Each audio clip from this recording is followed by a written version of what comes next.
അധ്യക്ഷൻ ഉദ്ഘാടകൻ സ്നേഹമുള്ള സഹോദരി സഹോദരന്മാരെ പങ്കാളികളായ ഇന്ന് ഈ സഭയിലായിരിക്കാൻ കഴിഞ്ഞ വളരെ സന്തോഷമുണ്ട്.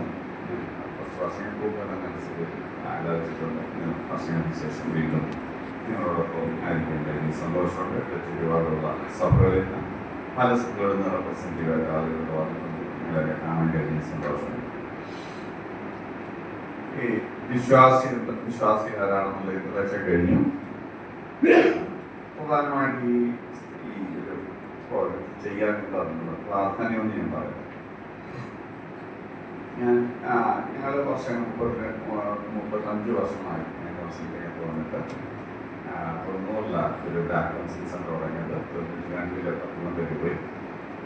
അങ്ങനെ 92 മുതൽ പത്തനംതിട്ട പുറത്ത് നടക്കുന്നു. കേരളത്തിൽ നമ്മുടെ പ്രധാനമായിട്ടൊരു കൗൺസിലിംഗ് സർവീസാണ്. പല വിധത്തിലുള്ള ആളുകൾ വരാറുണ്ട്. അത് വന്നു തൊട്ടേ ഞങ്ങൾ പബ്ലിക് മീറ്റിംഗ്സിൽ ധാരാളം പ്രോഗ്രാംസ് നടത്താറുണ്ട്. എന്നാൽ ഈ കഴിഞ്ഞ വർഷങ്ങളിൽ ഞാൻ ഈ മെന്റലിസ്റ്റും ഫാമിലിയുമായിട്ട് ഭയങ്കര ബന്ധമാണ്. കാരണം മാനസികാരോഗ്യത്തിൻ്റെ പല പ്രശ്നങ്ങളും പരിഹരിക്കപ്പെടണമെങ്കിൽ ആരോഗ്യമുള്ള കുടുംബം ഉണ്ടാകും. ആരോഗ്യമുള്ള കുടുംബങ്ങൾ നശിക്കുന്നതോറും മെന്റൽ ഇഷ്യൂസ് കൂടിക്കൊണ്ടിരിക്കും. ഒരു പ്രിവെന്റീവ് ആസ്പെക്റ്റിൽ എന്ത് ചെയ്യാം? ഞാൻ ഇന്നും പ്രശ്നത്തിൽ വന്നവരെ സഹായിക്കും. എൻ്റെ സെൻറ്ററിൽ ഒരു ദിവസം ഒരു 4-5 പേരെങ്കിലും സിഗ്നിഫിക്കൻ്റ് ആയിട്ട് ഒരു ദിവസം സ്വാധീനിക്കാതെ ഞാൻ 35 ദിവസം വർഷത്തിൽ ഒരു ദിവസം പോലെ തുടങ്ങിയിട്ടുണ്ട്. ഇൻക്ലൂഡിങ് സൺഡേ പോലും. ചിലപ്പോൾ 2-3 പേര് കുറയണമായിരിക്കും. പക്ഷേ സൺഡേ പോലും എല്ലാ സൺഡേയിലും ഉച്ച കഴിഞ്ഞ് 2 പേരെങ്കിലും 3 പേരെങ്കിലും എന്തെങ്കിലും ഇൻഫ്ലുവൻസ് ചെയ്യാതെ തുടങ്ങിയിട്ടില്ല. അത്രയ്ക്ക് ഓരോ ദിവസവും ആളുകൾ ഇങ്ങനെ വന്നുകൊണ്ടിരിക്കും. പക്ഷെ പലപ്പോഴും എൻ്റെ ക്ലിനിക്കിൽ ഈ പ്രശ്നം വന്നവരെയാണ് സഹായിക്കുന്നത്. എന്നാൽ വെളിയിൽ വരുന്ന കഴിഞ്ഞിട്ടുള്ള പ്രശ്നത്തിന് പ്രിവെന്റ് ഒഴിവാക്കാൻ എങ്ങനെ പറ്റും എന്നുള്ളതിനെ ആലോചിച്ചിട്ട് പ്രത്യേകിച്ച് ഫാമിലി എന്നുള്ള വിഷയം എടുക്കാൻ കാരണം നമ്മൾ ഞെട്ടിപ്പിക്കുന്ന ചില സ്റ്റാറ്റിസ്റ്റിക്സ് ഞാൻ ഈ ദിവസങ്ങളിൽ വായിച്ചു. ഞാൻ പത്തനംതിട്ട കോടതിയിൽ ധാരാളം കോടതിയിൽ നിന്ന് ക്ലൈൻസ് ഇടാറുണ്ട്. നമുക്ക് ലോകത്തിൽ നിന്ന് ദൈവം സ്ഥാപിച്ച ആദ്യത്തെ സ്ഥാപനമാണ്. പക്ഷെ ഇന്ന് ലോകത്തിൽ ഏറ്റവും കൂടുതൽ ലിറ്റിഗേഷൻ ചെയ്യുന്ന, ഏറ്റവും കൂടുതൽ അപകടത്തിലായിരിക്കുന്ന ഒരു സ്ഥാപനമാണ്. അറിയാമോ? യൂറോപ്യൻ കൺട്രികളിൽ 90% ഡിവോഴ്സ് റേറ്റ്, 90%. അത് അമേരിക്കയിൽ കാനഡയിൽ 50 to 60%. ഇത് ഇപ്പം കല്യാണം നടന്നിട്ട് ഡിവോഴ്സ് ചെയ്യുന്ന കാര്യം പറയുന്നത്. ഇപ്പൊ യൂറോപ്പിലൊക്കെ കല്യാണം തന്നെ ഇല്ല. കല്യാണം എന്ന് പറയുന്നത് പോലും അന്യമാണ് ആകുന്നൊരു സ്ഥലമാണ്. കല്യാണം എന്ന് പറഞ്ഞാൽ കേൾക്കാത്തവരും വിവാഹം എന്ന് പറയുന്നൊരു കാര്യം പോലും കേൾക്കാത്തൊരു തലമുറയുണ്ടെന്ന് പറഞ്ഞാൽ ഞങ്ങൾ വിശ്വസിക്കും. അത് വിശ്വസിക്കുന്നില്ല, അങ്ങനെ ചെയ്യുന്നില്ല, അങ്ങനെ പ്രസ്ഥാനമേ ഇല്ല. വിവാഹം കഴിച്ചവരിലാണ് 90% ഡിവോഴ്സ് ചെയ്യുന്നത്. യൂറോപ്പിൽ കാനഡ യൂസിൽ അത് 50 to 60%. ഇപ്പോഴും നമ്മൾ ഹിന്ദു രാജ്യം എന്ന് പറയുന്നത് ഇന്ത്യയിൽ ലോകത്തിലെ 146 രാജ്യങ്ങളെ കണക്കിൽ 123ാമത്തെ ലോവസ്റ്റ് ഡിവോഴ്സ് റേറ്റ് ഉള്ള സ്ഥലമാണ് ഇന്ത്യ എന്ന് പറഞ്ഞാൽ 1% ഉള്ളൂ. ഇപ്പോഴും 1%. അത് വലിയ സന്തോഷകരമായ ഒരു കാര്യമാണ്. ലോകത്തിൽ 90% ഡിവോഴ്സ് നടക്കുമ്പോൾ ഇന്ത്യയിൽ ഇപ്പോഴും 1% ഉള്ളൂ ഔദ്യോഗികമായി ഇന്ത്യയുടെ ആവറേജ്. പക്ഷെ കേരളത്തിന്റെ ചേഞ്ച് വളരെ ഞെട്ടിപ്പിക്കുന്നതാണ്. ഇന്ത്യയുടെ ആവറേജിന്റെ 7 times കൂടുതലാണ്, 7 ഇരട്ടി കൂടുതലാണ് കേരളത്തിന്റെ ഡിവോഴ്സ് റേറ്റ്. അത് 350% ഗ്രോത്തിലാണ് ലാസ്റ്റ് 8 years. 350% ഗ്രോത്തിലാണ്. മനസ്സിലായി? 350% വളർച്ചയിലാണ് കഴിഞ്ഞ 8 വർഷമായിട്ട് ഈ ഡിവോഴ്സ് റേറ്റ്. എങ്കിൽ അടുത്ത 10 വർഷത്തിനകം പറ്റും കേരളത്തിലെ മൊത്തം ഫാമിലിയിൽ 25% ഡിവോഴ്സ് ആവും. യൂറോപ്പിലെ 50. പക്ഷെ നമ്മൾ അടുത്ത 35 മുമ്പേ കേരളത്തിലെ പെർസെൻറ്റേജ് 25 ആയിരിക്കും. ഞങ്ങൾക്ക് പത്തനംതിട്ട ജില്ലയെ എടുക്കാം. പത്തനംതിട്ട 25 വർഷം ഒരു കുടുംബ കോടതി ഇല്ലായിരുന്നു. കൊല്ലത്തിന്റെ ഭാഗമാണ്, പഴയ കൊല്ലത്തിലെ ഉള്ളായിരുന്നു. അത് തിരുവല്ലായി വന്നു 25 വർഷം. അത് കഴിഞ്ഞിട്ട് 8000 കേസ് അറ്റ് എ ടൈം ഉള്ളപ്പോൾ Pathanamthitta Pathanamthitta 8,000 case at A time കഴിഞ്ഞപ്പോൾ അടുവ് വന്നു. ഇപ്പൊ 24,000 കേസ് ഈ പത്തനംതിട്ട ജില്ലയിൽ അറ്റ് എ ടൈം കോടതിയിലുണ്ട്. ഇവിടെ എത്ര പോപ്പുലേഷൻ അറിയാമോ? 10 ലക്ഷം പേരേ ഉള്ളൂ. 10 ലക്ഷത്തി സംതിങ്ങേ ഉള്ളൂ. ഇന്ത്യയിലെ ഏറ്റവും പോപ്പുലേഷൻ ഗ്രോത്ത് കുറഞ്ഞ സ്ഥലമാണ് കേരളം, പത്തനംതിട്ട. അവിടെ നെഗറ്റീവ് ഗ്രോത്ത് ഉള്ള സ്ഥലമാണ്. ഇന്ത്യയിലെ ഏക നെഗറ്റീവ് ഗ്രോത്ത് ഉള്ള സ്ഥലമാണ് പത്തനംതിട്ട. അവിടെ ആകെ 2 ലക്ഷം വീടേ ഉള്ളൂ. ഈ 2 ലക്ഷം വീട്ടിൽ 25,000 കേസസ് അറ്റ് എ ടൈം, ഒരു സമയത്തേക്ക് പറഞ്ഞു. കഴിഞ്ഞവരുടെ കാര്യമല്ല, വരാൻ പോകുന്നവരുടെ കാര്യമല്ല, കിടക്കുന്നവരുടെ കാര്യമല്ല, കോടതിയിൽ മാത്രം 24,000 കേസ് ഉണ്ടെന്ന് പറഞ്ഞാൽ ഞെട്ടിപ്പിക്കുന്നതാണല്ലോ. നമ്മുടെ സംഭവം മനസ്സിലാക്കിയത് അത് 350% ഗ്രോത്തിലോ എന്ന് പറഞ്ഞാൽ അതിന്റെ ഇങ്ങോട്ടാ പോകുന്നത്. ഇത്രയൊക്കെ കണ്ടിട്ട് നമ്മൾ ചെയ്യുകയാണ്. എന്നാൽ കുടുംബം ദൈവത്തിന്റെ പദ്ധതിയിലെ ഏറ്റവും വലിയ പ്രസ്ഥാനമാണ് ഫാമിലി. ഏറ്റവും വലിയ പ്രസ്ഥാനം സഭകളുടെ അടിത്തറ ഫാമിലി ആണല്ലോ. പ്രതികരിച്ചേ ചെറിയ ഗ്രൂപ്പ്. ഈ സഭകളുടെ അടിത്തറയായ ഫാമിലി പൊളിഞ്ഞാൽ എന്താ വരും? യൂറോപ്പിലെ സഭകൾക്കുണ്ടായ അതേ ഗതികേട് ചില വർഷങ്ങൾക്കാരും കേരളത്തിലെ സഭകൾക്കും. അതൊന്നും പറ്റിയ കാര്യമൊന്നും. നമ്മൾ ജീവിച്ചിരിക്കുമ്പോൾ തന്നെ യൂറോപ്പിൽ കണ്ട ഗതികേട് നമ്മൾ വീക്ഷിക്കേണ്ടി വരും. അത്രയ്ക്ക് ഫാസ്റ്റായിട്ടാണ് കാര്യങ്ങൾ പോകുന്നത്. ഇത് കണ്ടിട്ട് സഭകൾ അലേർട്ടാണ്. ഈ ഒരു ബോധവൽക്കരണം ഞാൻ ഈ ആഴ്ച 4 കൂടുതൽ സമ്മേളനം പങ്കെടുക്കും. ഈ ആഴ്ച എനിക്ക് അടുത്ത ഒരു 3-4 ഓൾറെഡി ബുക്ക് വന്നു. ഞാൻ പറഞ്ഞു ഇങ്ങനെ ആളുകളോട് കമ്മ്യൂണിക്കേറ്റ് ചെയ്യുക. കേൾക്കുമ്പോൾ ആളുകൾ അത് സീരിയസ് ആയിട്ട് എടുക്കുന്നു. പല സഭകളും സീരിയസ് ആയിട്ട് എന്ന് പറഞ്ഞാൽ സഭകൾ ഉണർന്നിട്ട് save marriages, save family, save children. ഇതൊരു സ്ലോഗനായിട്ട് തന്നെ മാറണം അല്ലേ? Save marriages, save family and save children. ഇതുകൊണ്ടെന്താ കുടുംബം പോയാൽ തലമുറ മനുഷ്യരാശി തന്നെ നശിക്കും. കാരണം മനുഷ്യരാശിയിലെ മനുഷ്യത്വം രൂപപ്പെടുത്തുന്ന സ്ഥലമാണ് ഫാമിലിയിൽ വളരാത്ത ഒരു കുട്ടി മനുഷ്യത്തോടെ ഒരു കുട്ടിയായിട്ട് വളരത്തില്ല. വെസ്റ്റേൺ ഒന്നും കൺട്രിയില്ല, ഓർഫനേജ് ഇല്ല. യൂറോപ്യൻ കൺട്രികളിലൊന്നും ഒറ്റയൊരു ഓർഫനേജ് ഇല്ല. നിരോധിച്ചേക്കാണ് കുട്ടികളെ സ്ഥാനത്തിൽ വളർത്തില്ല. അവരിപ്പോഴും പഠിപ്പിക്കുന്ന family is the best place for the child ആണ്. എന്നിട്ട് അതുകൊണ്ടാണ് ഫോസ്റ്റർ കെയറും അഡോപ്ഷനും ഒക്കെ കൊടുത്ത് പിള്ളേരെ എന്ത് ചെയ്യും? വീടുകളിലാണ് വളർത്തുന്നത്. അതിൽ ഇഷ്ടം പോലെ ആളുകൾ കുട്ടികളെ വളർത്താനുണ്ട്. ഇപ്പോൾ പത്തനംതിട്ട ജില്ലയിൽ തന്നെ 1000കണക്കിന് അപേക്ഷകളുണ്ട് കുട്ടികളെ വളർത്താൻ. കുട്ടികളില്ല, അഡോപ്ഷന് കുട്ടികളില്ല. ഞാൻ ജില്ലയിലെ കുട്ടികളുടെ കോളേജിലൊക്കെ 7 വർഷം ആക്റ്റീവായിട്ടുണ്ടായിരുന്നു. അപ്പോൾ അതുകൊണ്ട് ഇവിടെ കുട്ടികളുടെ അപേക്ഷ ഒത്തിരി ഉണ്ട്. പക്ഷേ കുട്ടികളെ വളർത്താൻ ഒത്തിരി പേരൻസ് വിളിക്കുകയാണ്. പക്ഷേ ആളില്ല, പിള്ളേരെ കിട്ടാനില്ല. അതൊരു ബുദ്ധിമുട്ടാണ്. അപ്പോൾ അത്രയ്ക്ക് ഡിമാൻഡ് പിള്ളേരെ വളർത്താൻ താല്പര്യമുള്ള ഒത്തിരി ഫാമിലീസ് ഉണ്ട്. അപ്പൊ ഇങ്ങനത്തെ അവസ്ഥയിൽ എന്തുകൊണ്ടാണ് പറഞ്ഞു വന്നത്? ഒരു കുട്ടികളുടെ വ്യക്തിത്വ വികസനത്തിൽ നോർമൽ ഒരു ഹ്യൂമൻ ബീയിങ് ആയിട്ട് വളരണമെങ്കിൽ അത് ഫാമിലി വളരണം. ഫാമിലി നമ്മൾ വിചാരിക്കുന്ന പോലെ ഒരു മനുഷ്യനാക്കുന്ന സ്ഥലമാണ്. ആണോ? വലിയ ഇമ്പോർട്ടൻ്റ് ആയിട്ടുള്ള ഒരു സ്ഥലമാണ്. എന്തൊക്കെയാ ഫാമിലിയുടെ ഒരു കാര്യം ചെറു ഓടിച്ചു പറയാം. ലോകത്തിലെ ഏറ്റവും പഴക്കം ചെന്ന സ്ഥാപനമാണ് ഫാമിലി. പരസ്പരം വിശ്വസ്തവും സ്നേഹവും സ്വാതന്ത്ര്യവും ആനന്ദവും പങ്കുവെക്കലും ഒക്കെയുള്ള സ്ഥലമാണ് ഫാമിലി. മനസ്സിന് ഏറ്റവും അടുത്തുള്ള സ്ഥലമാണ്, പ്രിയപ്പെട്ട സ്ഥലമാണ് ഫാമിലി. കലവറയില്ലാത്ത പ്രോത്സാഹനവും പിന്തുണയും കിട്ടുന്ന ഏക സ്ഥലമാണ് കുടുംബം. മനസ്സിന് ശാന്തതയും സമാധാനവും സന്തോഷവും ക്ഷമയും ഏറ്റവും പകർന്നു നിൽക്കുന്ന സ്ഥലം ഇതാണ്. പ്രതിസന്ധികളിൽ ഹൃദയത്തോടെ ഏറ്റവും ചേർന്ന് നിൽക്കുന്ന ജനങ്ങളുടെ സ്ഥലമാണ് കുടുംബം. മാത്രമല്ല കൂട്ടായ്മയുടെ സ്ഥലമാണ്, മൂല്യങ്ങൾ പകരുന്ന സ്ഥലമാണ്. മാത്രമല്ല ഒരു ടീം വർക്കിന്റെ സ്ഥലമാണ്. ആരും തനിക്ക് വേണ്ടിയല്ല മറ്റുള്ളവർക്ക് വേണ്ടി ജീവിക്കുന്ന ഏക സ്ഥലമാണ് കുടുംബം. മറ്റുള്ളവരും ആർക്കും വേണ്ടി ആരും ജീവിക്കുന്നു ഉണ്ടോ? വീട്ടിലുള്ളവർ മാത്രമേ ഉള്ളൂ മറ്റുള്ളവർക്ക് വേണ്ടി ജീവിക്കുന്നത്.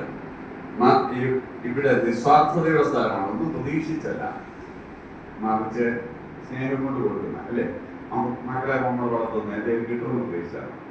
നമ്മുടെ നഷ്ടവും ത്യാഗം കൊണ്ടും അവർ വളരുന്നതും അനുഗ്രഹിക്കപ്പെടുന്നത് കാണുമ്പോൾ ആസ്വദിക്കാൻ പറ്റുന്നതാണ് ഒരു നല്ല മാതാപിതാക്കളുടെ. ശരിയല്ല?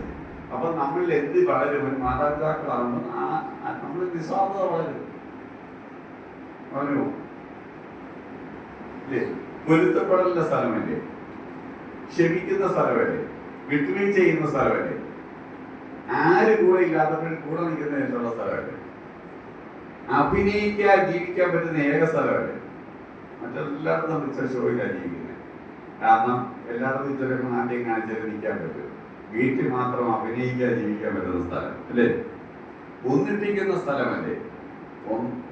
ഒന്നായി ഒന്നിക്കാൻ ആഗ്രഹിക്കുന്ന സ്ഥലമല്ലേ? ഒന്നിച്ചിരിക്കാൻ കൊതിക്കുന്ന സ്ഥലമല്ലേ? ആണോ? ലോകത്തിലെ ഏറ്റവും സുരക്ഷിത സ്ഥലമാണ്, ആകേണ്ട സ്ഥലമാണ് സുരക്ഷിത. ലോകത്തെ ഏറ്റവും സെക്യൂർ ആയിട്ടുള്ള സ്ഥലം ഇടാ സ്വന്തം ഫാമിലിയുടെ അത്രയും സെക്യൂർ സ്ഥലമില്ല. പക്ഷെ അപ്പൊ അപൂർണനായ മനുഷ്യനെ ദൈവിക പദ്ധതിയിൽ കൂടെ എന്തുവാ പൂർണ്ണതയിലേക്ക് നയിക്കുന്ന സ്ഥലമാണ്, അല്ലേ? പക്ഷെ ഇന്ന് കുടുംബം അങ്ങനെയാണോ? ഇന്ന് ഏറ്റവും കൂടുതൽ ആളുകളെ വിഷമിപ്പിക്കുന്നവരുള്ള സ്ഥലം ഇടാ. പിന്നീടാണ് നമ്മളെ വിഷമിപ്പിക്കുന്നത്, പീഡിപ്പിക്കുന്ന സ്ഥലം ഇടാ. സ്ത്രീകളും ഇപ്പൊ പുരുഷന്മാരും കുഞ്ഞുങ്ങളും ആരാലാ ബുദ്ധിമുട്ടിക്കുന്നത്? അന്യരാണ്. ലൈംഗിക എടുത്താൽ 10% അപരിതരെ കുഞ്ഞുങ്ങളെ പീഡിപ്പിക്കുന്നുള്ളൂ. 90% ക്ലോസ് റിലേറ്റീവ്സും ഫാമിലി മെമ്പേഴ്സും.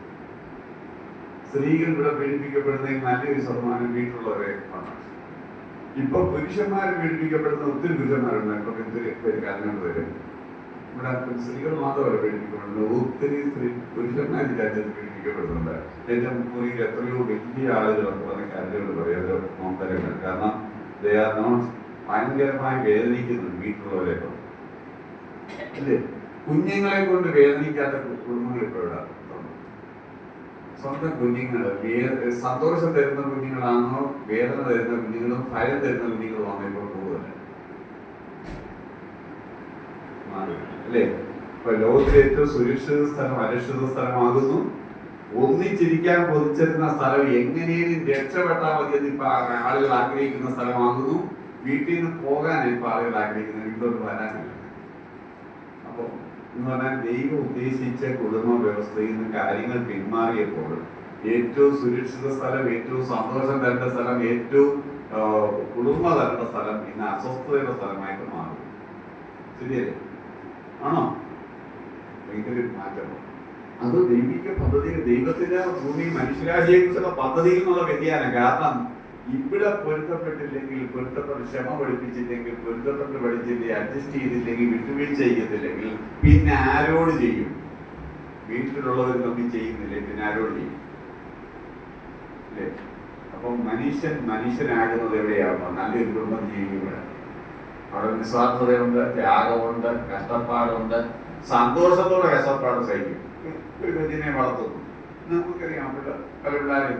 എനിക്ക് ഈ കഴിഞ്ഞ 45 ദിവസത്തിലായി ഒരു 10 ഫാമിലിയെങ്കിലും കല്യാണമായപ്പം വേണ്ടെന്ന് പറഞ്ഞു.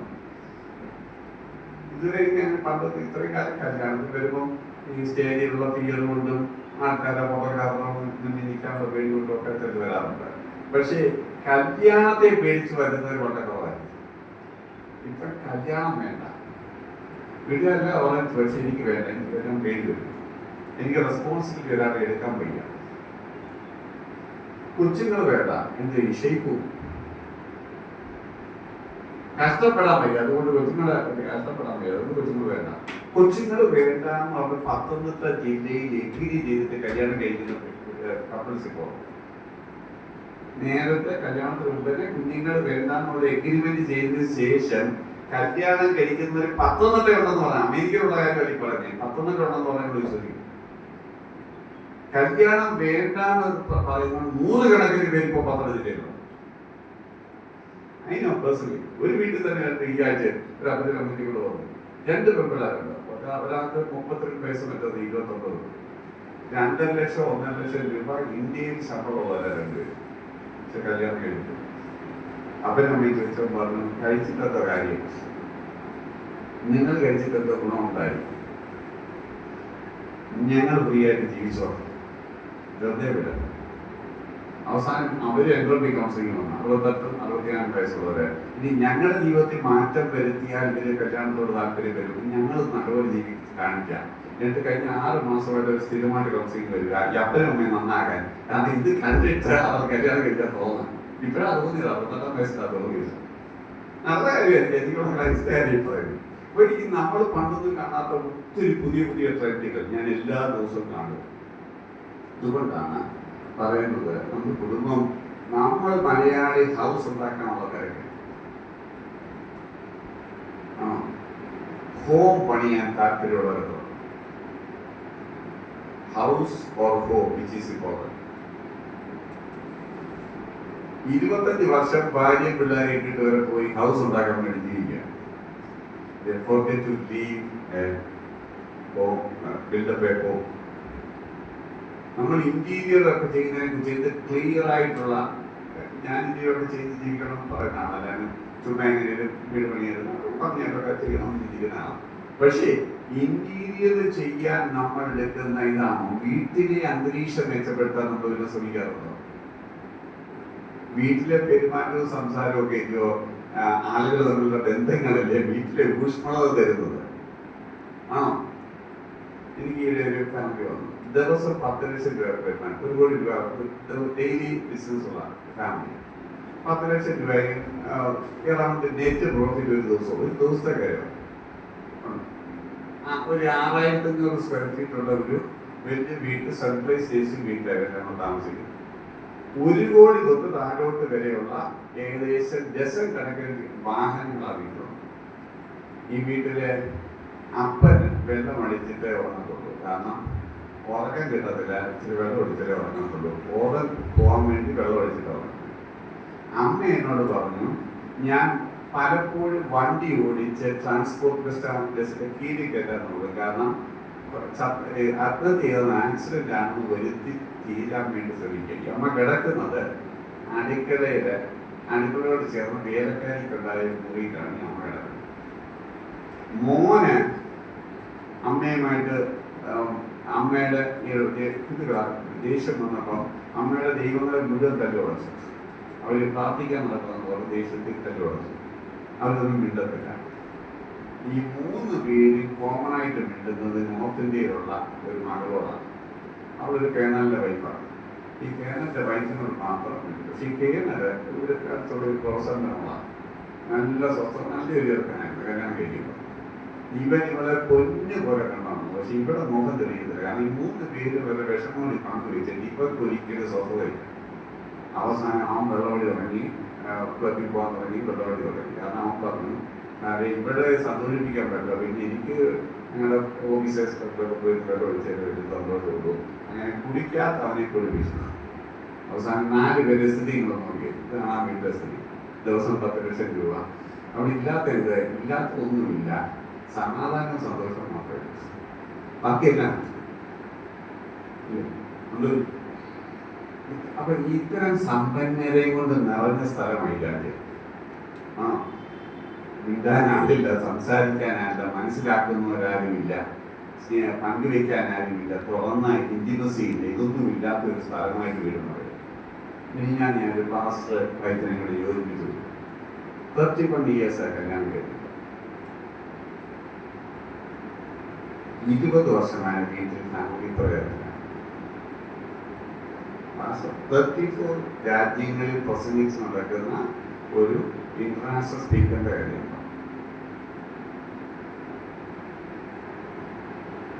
മോൻ മൾട്ടിപ്പിൾ ഡ്രഗ് അഡിക്റ്റ് ആയിട്ട് കൊണ്ടുവന്നു. അവനെ ഞാൻ ഹാൻഡിൽ ചെയ്ത് കഴിഞ്ഞപ്പോൾ എനിക്ക് മനസ്സിലായി, ഫാമിലിയിൽ ഒരു പാസ്റ്റർ മകൻ, ഇന്റർനാഷണൽ സ്പീക്കറിന്റെ മകൻ, സുവിശേഷവും കേട്ടിട്ടില്ല, ബൈബിളും അറിയത്തില്ല, ദൈവത്തെക്കുറിച്ച് ABC കേട്ടിട്ടില്ല. അവൻ 6ാം ക്ലാസ് മുമ്പേ സൺഡേ സ്കൂളിൽ അങ്ങനെ പോയിട്ടുണ്ട്, പിന്നെ പോയിട്ടില്ല. ബൈബിള് തൊട്ടിട്ട് 6 വർഷം. ചെറുക്കനെ മരിക്കാൻ നോക്കിയിട്ട് അവനത്ര അണങ്ങിയില്ല. ഞാൻ പിന്നെ അപ്പനും അമ്മയെ ശ്രദ്ധിച്ചു. അപ്പനും അമ്മയും കൂടെ 2 പെൺമക്കളുണ്ട്. ഒരാൾ ഓൾറെഡി ഡിവോഴ്സ്ഡ്, സെക്കൻഡ് മാരേജ് കഴിഞ്ഞു. മറ്റോളാണെങ്കിൽ അപ്പനുമായിട്ട് ഭയങ്കര തെറ്റി നിൽക്കുന്നു. രണ്ടും കാനഡ. അവരെല്ലാം വിളിച്ചു കോൺഫറൻസ് കോളൊക്കെ ആയിട്ട് ഇങ്ങനെ സംസാരിച്ച് എനിക്ക് പറയുന്നു, വർഷങ്ങൾക്ക് ശേഷം ഒന്നിച്ച് എൻ്റെ മുന്നിൽ നിന്ന് പ്രാർത്ഥിച്ച് കൈ കൊടുത്ത് നല്ല ഹണിമൂൺ പോലെയായി. ഒരു 15 ദിവസം എന്നോടൊപ്പം താമസിച്ചിട്ട് ഇനി ഞാൻ ഇറങ്ങിപ്പോയി. രാവിലെ അവർ കാറിൽ ഒന്നിച്ചിരുന്നൊക്കെ യാത്ര ചെയ്തു. പുതിയ കാറൊക്കെ 10-25 കാറിലൊക്കെ ആവുന്നത്. പക്ഷെ കാറിൽ തിരിച്ച് യാത്ര ചെയ്യാൻ തുടങ്ങിയപ്പോൾ എന്തൊക്കെയാണെന്ന് പറഞ്ഞാൽ അവരെക്കാണെന്ന് പറഞ്ഞു. കാരണം വർഷങ്ങളായി അവർ ഒന്നിച്ചിരുന്ന് കഴിച്ചിട്ട് മിണ്ടിയിട്ട് ഒന്നിച്ച് കിടന്നിട്ട് ഫിസിക്കൽ റിലേഷൻഷിപ്പ് ചെയ്തിട്ട് 21 വർഷമായി.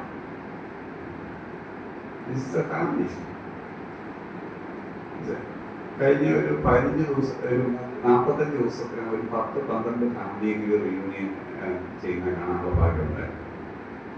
ഇത്രയ്ക്ക് ഇതിലെല്ലാം ഒരു പയ്യൻ ഒരു പയ്യന്റെ ഒരു ഹിന്ദു പയ്യന്റെ വൈഫ് 4.5 വർഷം അവനെ വിട്ടിട്ട് പോയി. വേറെ 2 പേരോടൊപ്പം താമസിച്ചു. അത് നല്ല കാര്യമാണ്. 2 പേരോടൊപ്പം താമസിച്ചു. പക്ഷെ അന്ന് തൊട്ടവൻ ബൈബിളിന്റെ എല്ലാ പേജിലും അവിടെ ഫോട്ടോ വെച്ച് പ്രാർത്ഥിച്ചു. എല്ലാ ദിവസവും സഭകളൊന്നും ഞാൻ പറഞ്ഞില്ല. കേരളത്തിൽ ഒരു സഭകളിൽ ഉച്ചയ്ക്ക് 1 മണി തൊട്ട് 4:30 വരെ ഇരുന്ന് എല്ലാ ദിവസവും പ്രാർത്ഥിച്ചു. അവസാനം 4.5 വർഷം കഴിഞ്ഞ് അവൾ സൂര്യത്ത് വന്നു. കാലെ പിടിച്ച് ക്ഷമ ഒന്നിച്ച് വന്നു. എന്നെ സ്വീകരിക്കണമെന്ന് അവര് ഞങ്ങളൊക്കെ കഴിഞ്ഞ ദിവസം കുറച്ച് ദിവസം അവര് ഈ ദിവസങ്ങളെ സന്തോഷമായിട്ട് പോയി. ഈ കഴിഞ്ഞ ആഴ്ച നമ്മുടെ ഒരു സഭയിൽ ആരാധിച്ചു. ഞാൻ പറഞ്ഞ പ്രധാനപ്പെട്ട കാര്യമാണ്. അതുപോലെ എന്തെല്ലാം കണ്ടിട്ട് നമ്മുടെ ഇടയിൽ തന്നെയുള്ള കേസുകൾ, വിശ്വാസികളുടെ ഇടയിലുള്ള കേസുകൾ തന്നെ 100 കണക്കിന്. ഞാൻ പറഞ്ഞു വന്നത് ഈ അവരുടെ പ്രശ്നം ഇത്രയൊക്കെ ഈ പ്രശ്നങ്ങൾ 21 വർഷം മുമ്പേ അവരെ അറ്റൻഡ് ചെയ്തിരുന്നു. ഈ ഫാമിലി ഇത്ര റിവേഴ്സ്, ആ കൊച്ചു ഡിവോഴ്സ്, റീമാരേജ്, ഇത്രയും ദുരന്തങ്ങൾ ഈ ചെറുക്കം പ്രകടിപ്പിച്ചൊന്നും ആകത്തില്ലായിരുന്നു. 20 വർഷം മുമ്പേ ആ ഫാമിലി ആരോഗ്യ ഇൻഷുറൻസ് ചെയ്തിരുന്നു. ഞാൻ പറഞ്ഞു വന്നത് എന്ത് ചെയ്യുന്നു, പലപ്പോഴും നമ്മൾ പ്രശ്നമെല്ലാം അങ്ങേ അറ്റത്ത് ചെന്ന് കഴിഞ്ഞിട്ടാണ് ഇന്റർവെൻഷൻ നടക്കുന്നത്. അതുകൊണ്ടാണ് നമ്മൾ വീടിന് മതിൽ കെട്ടുന്നുണ്ട്, പക്ഷെ നമ്മുടെ ഭവനത്തില് സായത്താൻ കയറാതിരിക്കാൻ മതിൽ കെട്ടുന്നുണ്ടോ? എന്തൊക്കെ മതിലുണ്ട് നമ്മുടെ വീട്ടിൽ സായത്താൻ കയറാതിരിക്കാനുള്ള? ദൈവം മനസ്സിന്റെ ദൈവമാണ്. ഒന്നുമല്ല, ദൈവം ഈ പ്രപഞ്ചത്തിന്റെ ഓരെല്ലാം എന്തുവാ? പിശാച് ഭിന്നതയുടെയും ദൈവം ഒന്നിപ്പിക്കുന്നു. ആണല്ലേ? ദൈവം എന്ത് ചെയ്തു? മനുഷ്യനെ വീണ്ടും ദൈവമായിട്ട് ഒന്നിപ്പിച്ച് ദൈവമക്കളാക്കി എന്ത് ചെയ്തു? ഹസ്ബൻഡ് അണ്ണയും പെണ്ണിനെയും കൂടെ ഒന്നാക്കി ഒരു കുടുംബമാക്കി, ഏകായികളെ കുടുംബത്തിൽ വസിക്കുമാറാക്കി കുടുംബമാക്കി, അല്ലേ? വിശ്വസിക്കുന്നവരെ സഭയോട് ചേർത്ത് ക്രിസ്തു തലയും ശരീരത്തിന്റെ പല അവയവങ്ങളൊന്നുള്ള ഒരു മനസ്സിലേക്ക് വീണ്ടും കൊണ്ടുവന്നു, അല്ലേ? വീണ്ടും സകലവും വീണ്ടും എന്തുവാ? പിതാവേ ഞാനും നീ ഒന്നായിരിക്കുന്നു, ഇവരൊന്നാകണം, ഇവർ നമ്മിലൊന്നാകണം, നമ്മൾ അവരിലൊന്നാകണം. എന്നിട്ട് എന്ത് ചെയ്യണം? നമ്മൾ ഒന്നിച്ച് വസിക്കാൻ പോവാണ്. വീണ്ടും എന്തോ ബാക്ക് ടു വണ്ണസ്, അല്ലേ? അപ്പൊ ദൈവത്തിൽ നിന്ന് ഭിന്നിപ്പിച്ചു പോയവര് വീണ്ടും ബാക്ക് ടു വണ്ണസ് ആണ്. ദ ഹോൾ ഹിസ്റ്ററി ഓഫ് മനുഷ്യരെ ബൈബിൾ പറയുന്ന മൊത്തം തിരിച്ചൊരു വണ്ണസിലേക്ക്, അല്ലേ? പിശാച് അന്ന് തൊട്ടെന്തോ അവൻ എപ്പോഴും തൊന്നതയുണ്ടാക്കുക, ഭിന്നതയുണ്ടാക്കുക, വഴക്കുണ്ടാക്കുക. ഇത് അവന്റെ പണിയാണ്. അപ്പൊ നമ്മുടെ വീട്ടിൽ ഭിന്നത ഉണ്ടാക്കാനുള്ള ഇഷ്ടം പോലെ സാധ്യതകളുണ്ട്. കാരണം ഒരുപോലല്ലാത്ത 2 പേര് ഒരുമയോടെ ജീവിക്കുന്ന വെല്ലുവിളിയാണ് കല്യാണം. ഞാൻ പറഞ്ഞ ആദ്യം കൊണ്ട് അറിയാൻ പറഞ്ഞു, ഒരുപോലല്ലാത്ത 2 പേര് ഒരുമയോടെ ജീവിക്കുന്ന വലിയ ചലച്ചിനെയാണ് കല്യാണം, വിവാഹ ജീവിതം എന്ന് പറയുന്നത്. ശരിയല്ലേ? ആരെങ്കിലും ഒരുപോലാണ്.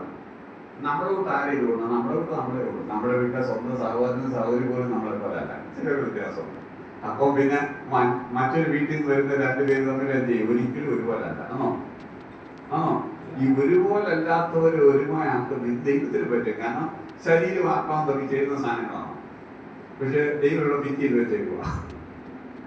ചേരാതെ സ്വർഗവും ഭൂമിയും കൂടെ ദൈവത്തിന് ഒന്നിപ്പിക്കാൻ പറ്റും. മനുഷ്യനെ ദൈവമക്കളാക്കി, ദൈവ അനുരൂപരാക്കി, ദൈവത്തോട് അനുരൂപരാക്കാൻ ദൈവത്തിന് പറ്റും. ഇതൊന്നും ചെയ്യുന്ന സാധനങ്ങളല്ല. പക്ഷെ ദൈവത്തിന്റെ ആത്മാവിനെ എന്ത് ചെയ്യാൻ പറ്റും? ചേരാത്തതിനെ ചേർപ്പിക്കാൻ പറ്റും. പറ്റുമോ? പറ്റും. അത് വേണമെങ്കിൽ ആ ദൈവാത്മാവിന്റെ വലിയ സമ്മർദ്ദം കൊണ്ട് നമുക്ക് ഈ വന്നസിലേക്കുള്ള തിരിച്ചുവരവ് വരണം. അതുകൊണ്ട് എപ്പോഴും ഭിന്നത ഇവിടെ പ്രചോദകനാക്കാൻ സാത്താൻ എപ്പോഴും ശ്രമിക്കുക. സ്വാർത്ഥത, സംശയം, ദേഷ്യം, അസൂയ, അവിശ്വസ്തത, ഇങ്ങനെ മുറിവുണ്ടാക്കി ഭിന്നതയുടെ ആക്കം കൂട്ടുക എന്നുള്ളതാണ് അതിന്റെ പണി. ആണോല്ലേ? സ്നേഹം എപ്പോഴും എന്ത് ചെയ്യുന്നു? ദൈവസ്നേഹം വീണ്ടും, ദൈവാത്മാവും ദൈവസ്നേഹവും വീണ്ടും ഒന്നിപ്പിക്കാൻ ശ്രമിക്കുക. നമ്മളിന്റെ ഇപ്പൊ നമുക്ക് മതിലുകൾ വേണ്ടായോ? മുറ്റത്ത് മതിൽ മാത്രം മതിയോ? അല്ല, നമ്മുടെ വീട്ടിൽ സാധാരണ കയറാതിരിക്കാനുള്ള, ഭിന്നത ഉണ്ടാക്കാതിരിക്കാനുള്ള മതിലുകൾ നമ്മൾ പണിയണം, അല്ലേ? അവിടെ സ്വാർത്ഥത ഉണ്ടാകരുത്. കാരണം ഈഗോ ഇപ്പോഴത്തെ ഏറ്റവും ഫാമിലി പ്രോബ്ലത്തിന്റെ ഏറ്റവും വലിയ പ്രശ്നം. എല്ലാവർക്കും ഈഗോ നമ്മൾ പിള്ളേരെ വളർത്തുക, അല്ലേ? നമുക്ക് ലോകത്തിൽ ഏറ്റവും പെട്ടെന്ന് ചേഞ്ച് വന്ന ഒരു സ്ഥാപനമാണ് ഫാമിലി. ഞാനൊരു മധ്യവയസ്കനാണ്. എന്റെ കൊച്ചിലെ കണ്ട ഫാമിലി വരുവാണ് ഇപ്പോഴത്തെ ഫാമിലി. ആണോ? എന്റെ അപ്പ അവർ 9 പേരായിരുന്നു, ഞങ്ങൾ 4 പേരാണ്, ഞങ്ങൾക്ക് 3 പേരാണ്. 10 പേര്, 9, 4, 3. അത് ചെറുക്ക് 2 ഉള്ളൂ, ചെറുക്ക് 1 ഉള്ളൂ. പത്തനംതിട്ട ജില്ലയിലെ ഗ്രോത്ത് 1.4%. 2.1% നിന്നതിലെ നമ്മുടെ പോപ്പുലേഷൻ സെയിം മെയിൻറ്റെയിൻ ചെയ്യാൻ പറ്റും. നമുക്ക് 1.4 ഇനി ഒരിക്കലും കേരളത്തിലെ ക്രിസ്ത്യൻസ്, പ്രത്യേകിച്ച് പത്തനംതിട്ട ജില്ലയിലെ ക്രിസ്ത്യൻസിന്റെ പോപ്പുലേഷൻ കഴിവാണ്. 2 പേർക്ക് 1.4 പിള്ളേരെ ഉണ്ടാക്കുക. അപ്പോൾ പിന്നെ എങ്ങനെ ഇത് കൂടി വരുന്നത്? ഇങ്ങനെ കുറഞ്ഞേ വരത്തുള്ളൂ. ഇത് വലിയൊരു പ്രശ്നമാണ്. അപ്പൊ നമുക്ക് ഇതൊക്കെ ഇമ്പോർട്ടൻ്റ് ആണ്. ആണോ ഇല്ലേ? ആണോ? ട്രംപൊക്കെ പറഞ്ഞ ഇപ്പം ട്രംപ് ജർമ്മനിയിലൊക്കെ ഇപ്പം കാശ് കൊടുത്ത് പിള്ളേരെ കൂടുതൽ വളർത്താൻ പറയുക. നമ്മളിവിടെ ചെയ്യും കുറച്ച് കൊണ്ടുവരും. ഞാൻ പറഞ്ഞു വന്നത് ഒരു സ്വാർത്ഥത, ഈഗോ കൂടി വരുവാന്നോ? ആണോ? സ്വാർത്ഥത കൂടുകയാണോ? ഞാൻ ഈ ആഴ്ച ചിന്തിച്ചു. ഒരു 50 വർഷം എൻ്റെ ചെറുപ്പത്തിൽ ഈ നാട്ടിൽ മിക്ക വീടുകളിലും സഹോദരങ്ങൾക്ക് വേണ്ടി കല്യാണം കഴിക്കാൻ എന്ന ഒരുപിടി ആൾക്കാർ രാജ്യത്തുണ്ടായിരുന്നു. മിക്ക വീടുകളുണ്ടായിരുന്നു. അനിയനെ പഠിപ്പിക്കുക, അനിയനെ പഠിപ്പിക്കുക, അപ്പനെ അമ്മയെ നോക്കാൻ വേണ്ടി കല്യാണം പോലും ത്യാഗം ചെയ്ത് സ്വന്തം കുടുംബത്തിന് വേണ്ടി ജീവിച്ച ഒരുപിടി ആൾക്കാർ ഈ രാജ്യത്തുണ്ടായിരുന്നു. ഉണ്ടായിരുന്നോ? ഇല്ലേ? ഉണ്ടായിരുന്നോ? മിക്ക വീടുകളിലുണ്ടായിരുന്നു. ഒരു കുടുംബത്തിൽ മിക്ക വീടുകളിലും ഓരോരുത്തരെ ത്യാഗം ചെയ്തിട്ട് എന്ത് ചെയ്യുന്നു? മറ്റുള്ളവർക്ക് വേണ്ടി. ആ കാലത്ത് ആയതുകൊണ്ട് സ്വാതന്ത്ര്യ സമരമൊക്കെ നടന്നു, ജയിലിൽ പോകാനൊക്കെ ആളുണ്ടായിരുന്നു. ഇന്ന് നടന്നാലോ? ഗാന്ധി അല്ല ആര് വിചാരിച്ചാലും ഇതുപോലെ തന്നെ ആ ജയിലിനൊന്നും കിട്ടത്തില്ല. കിട്ടുമോന്ന്? ഇപ്പൊ അവരവർക്ക് വേണ്ടി കുടുംബത്തിന് കൊണ്ട്, അവരവരുടെ കുടുംബത്തിന് കൊണ്ട് പോലും ജീവിക്കാൻ ആരുമില്ല. ഉണ്ടോ? നിന്റെ ചായ നീ ഉണ്ടാക്കി കുടിക്കുക, എന്റെ ചായ ഞാൻ ഉണ്ടാക്കി കുടിക്കുക, നിന്റെ ശമ്പളം നീ കൈകാര്യം ചെയ്യാൻ എന്ന് പറഞ്ഞ് വളരെ ചെറിയ കാര്യങ്ങളിൽ പോലും അഡ്ജസ്റ്റ് ചെയ്യാൻ തയ്യാറ് അല്ലേ? ഇതിവിടെ നമ്മൾ പറഞ്ഞേ പിള്ളേർ നമ്മൾ പണ്ട് ഭയങ്കര ഡിപ്പെൻഡന്റ് ആയിരുന്നു. ഇപ്പൊ നമ്മൾ പിള്ളേർ ടു ഇൻഡിപെൻഡന്റ് ആണ്. ഈ ടു ഇൻഡിപെൻഡന്റ് ആയാലും വിവാഹ ജീവിതം വിജയിക്കുന്നത്. ഇവിടെ എനിക്ക് 30-32 ഒരെണ്ണോ കേട്ടത് എന്താ കാര്യം? 5-8 വർഷം ഇൻഡിപെൻഡന്റ് ആയിട്ട് ജീവിച്ചു കഴിഞ്ഞാൽ പിന്നെ ഒരാൾക്ക് വിജയപ്പെടാനോ വേറൊരാളെ ചുമതലയെടുക്കാനോ സ്വാതന്ത്ര്യം കളയാനോ ആരും പിന്നിങ്ങനെ ആണോ? ഒത്തിരി പേര് ഇപ്പൊ നമ്മുടെ പിള്ളേർ മറ്റ് 23-26 വരുമ്പോൾ കല്യാണം കഴിച്ചാൽ ഇപ്പം പറഞ്ഞാൽ കേൾക്കുമോ? അത് കേൾക്കത്തില്ല. അവര് ഇഷ്ടമുള്ളത് ഇപ്പം വേണ്ട, ഇപ്പം വേണ്ട, 30 ഇച്ചിരുടെ കഴിയണ്ട, ഇങ്ങനെ പോവാം. പോയി കഴിയുമ്പോൾ എന്തായിരിക്കും? 8-10 വർഷം ഇൻഡിപെൻഡന്റ് ആയിട്ട് ജീവിച്ചു കഴിഞ്ഞാൽ എന്തായിരിക്കും? പിന്നെ ഒരാളെ ആശ്രയിക്കാനോ അക്കൗണ്ടബിൾ ആകാനോ താല്പര്യം. കാരണം സ്വാതന്ത്ര്യമായി ജീവിച്ചു, ആരോടും അക്കൗണ്ടബിൾ അല്ല ജീവിച്ചു. ഇനി ഒരു അക്കൗണ്ടബിലിറ്റി പുറത്താൻ മനസ്സില്ല.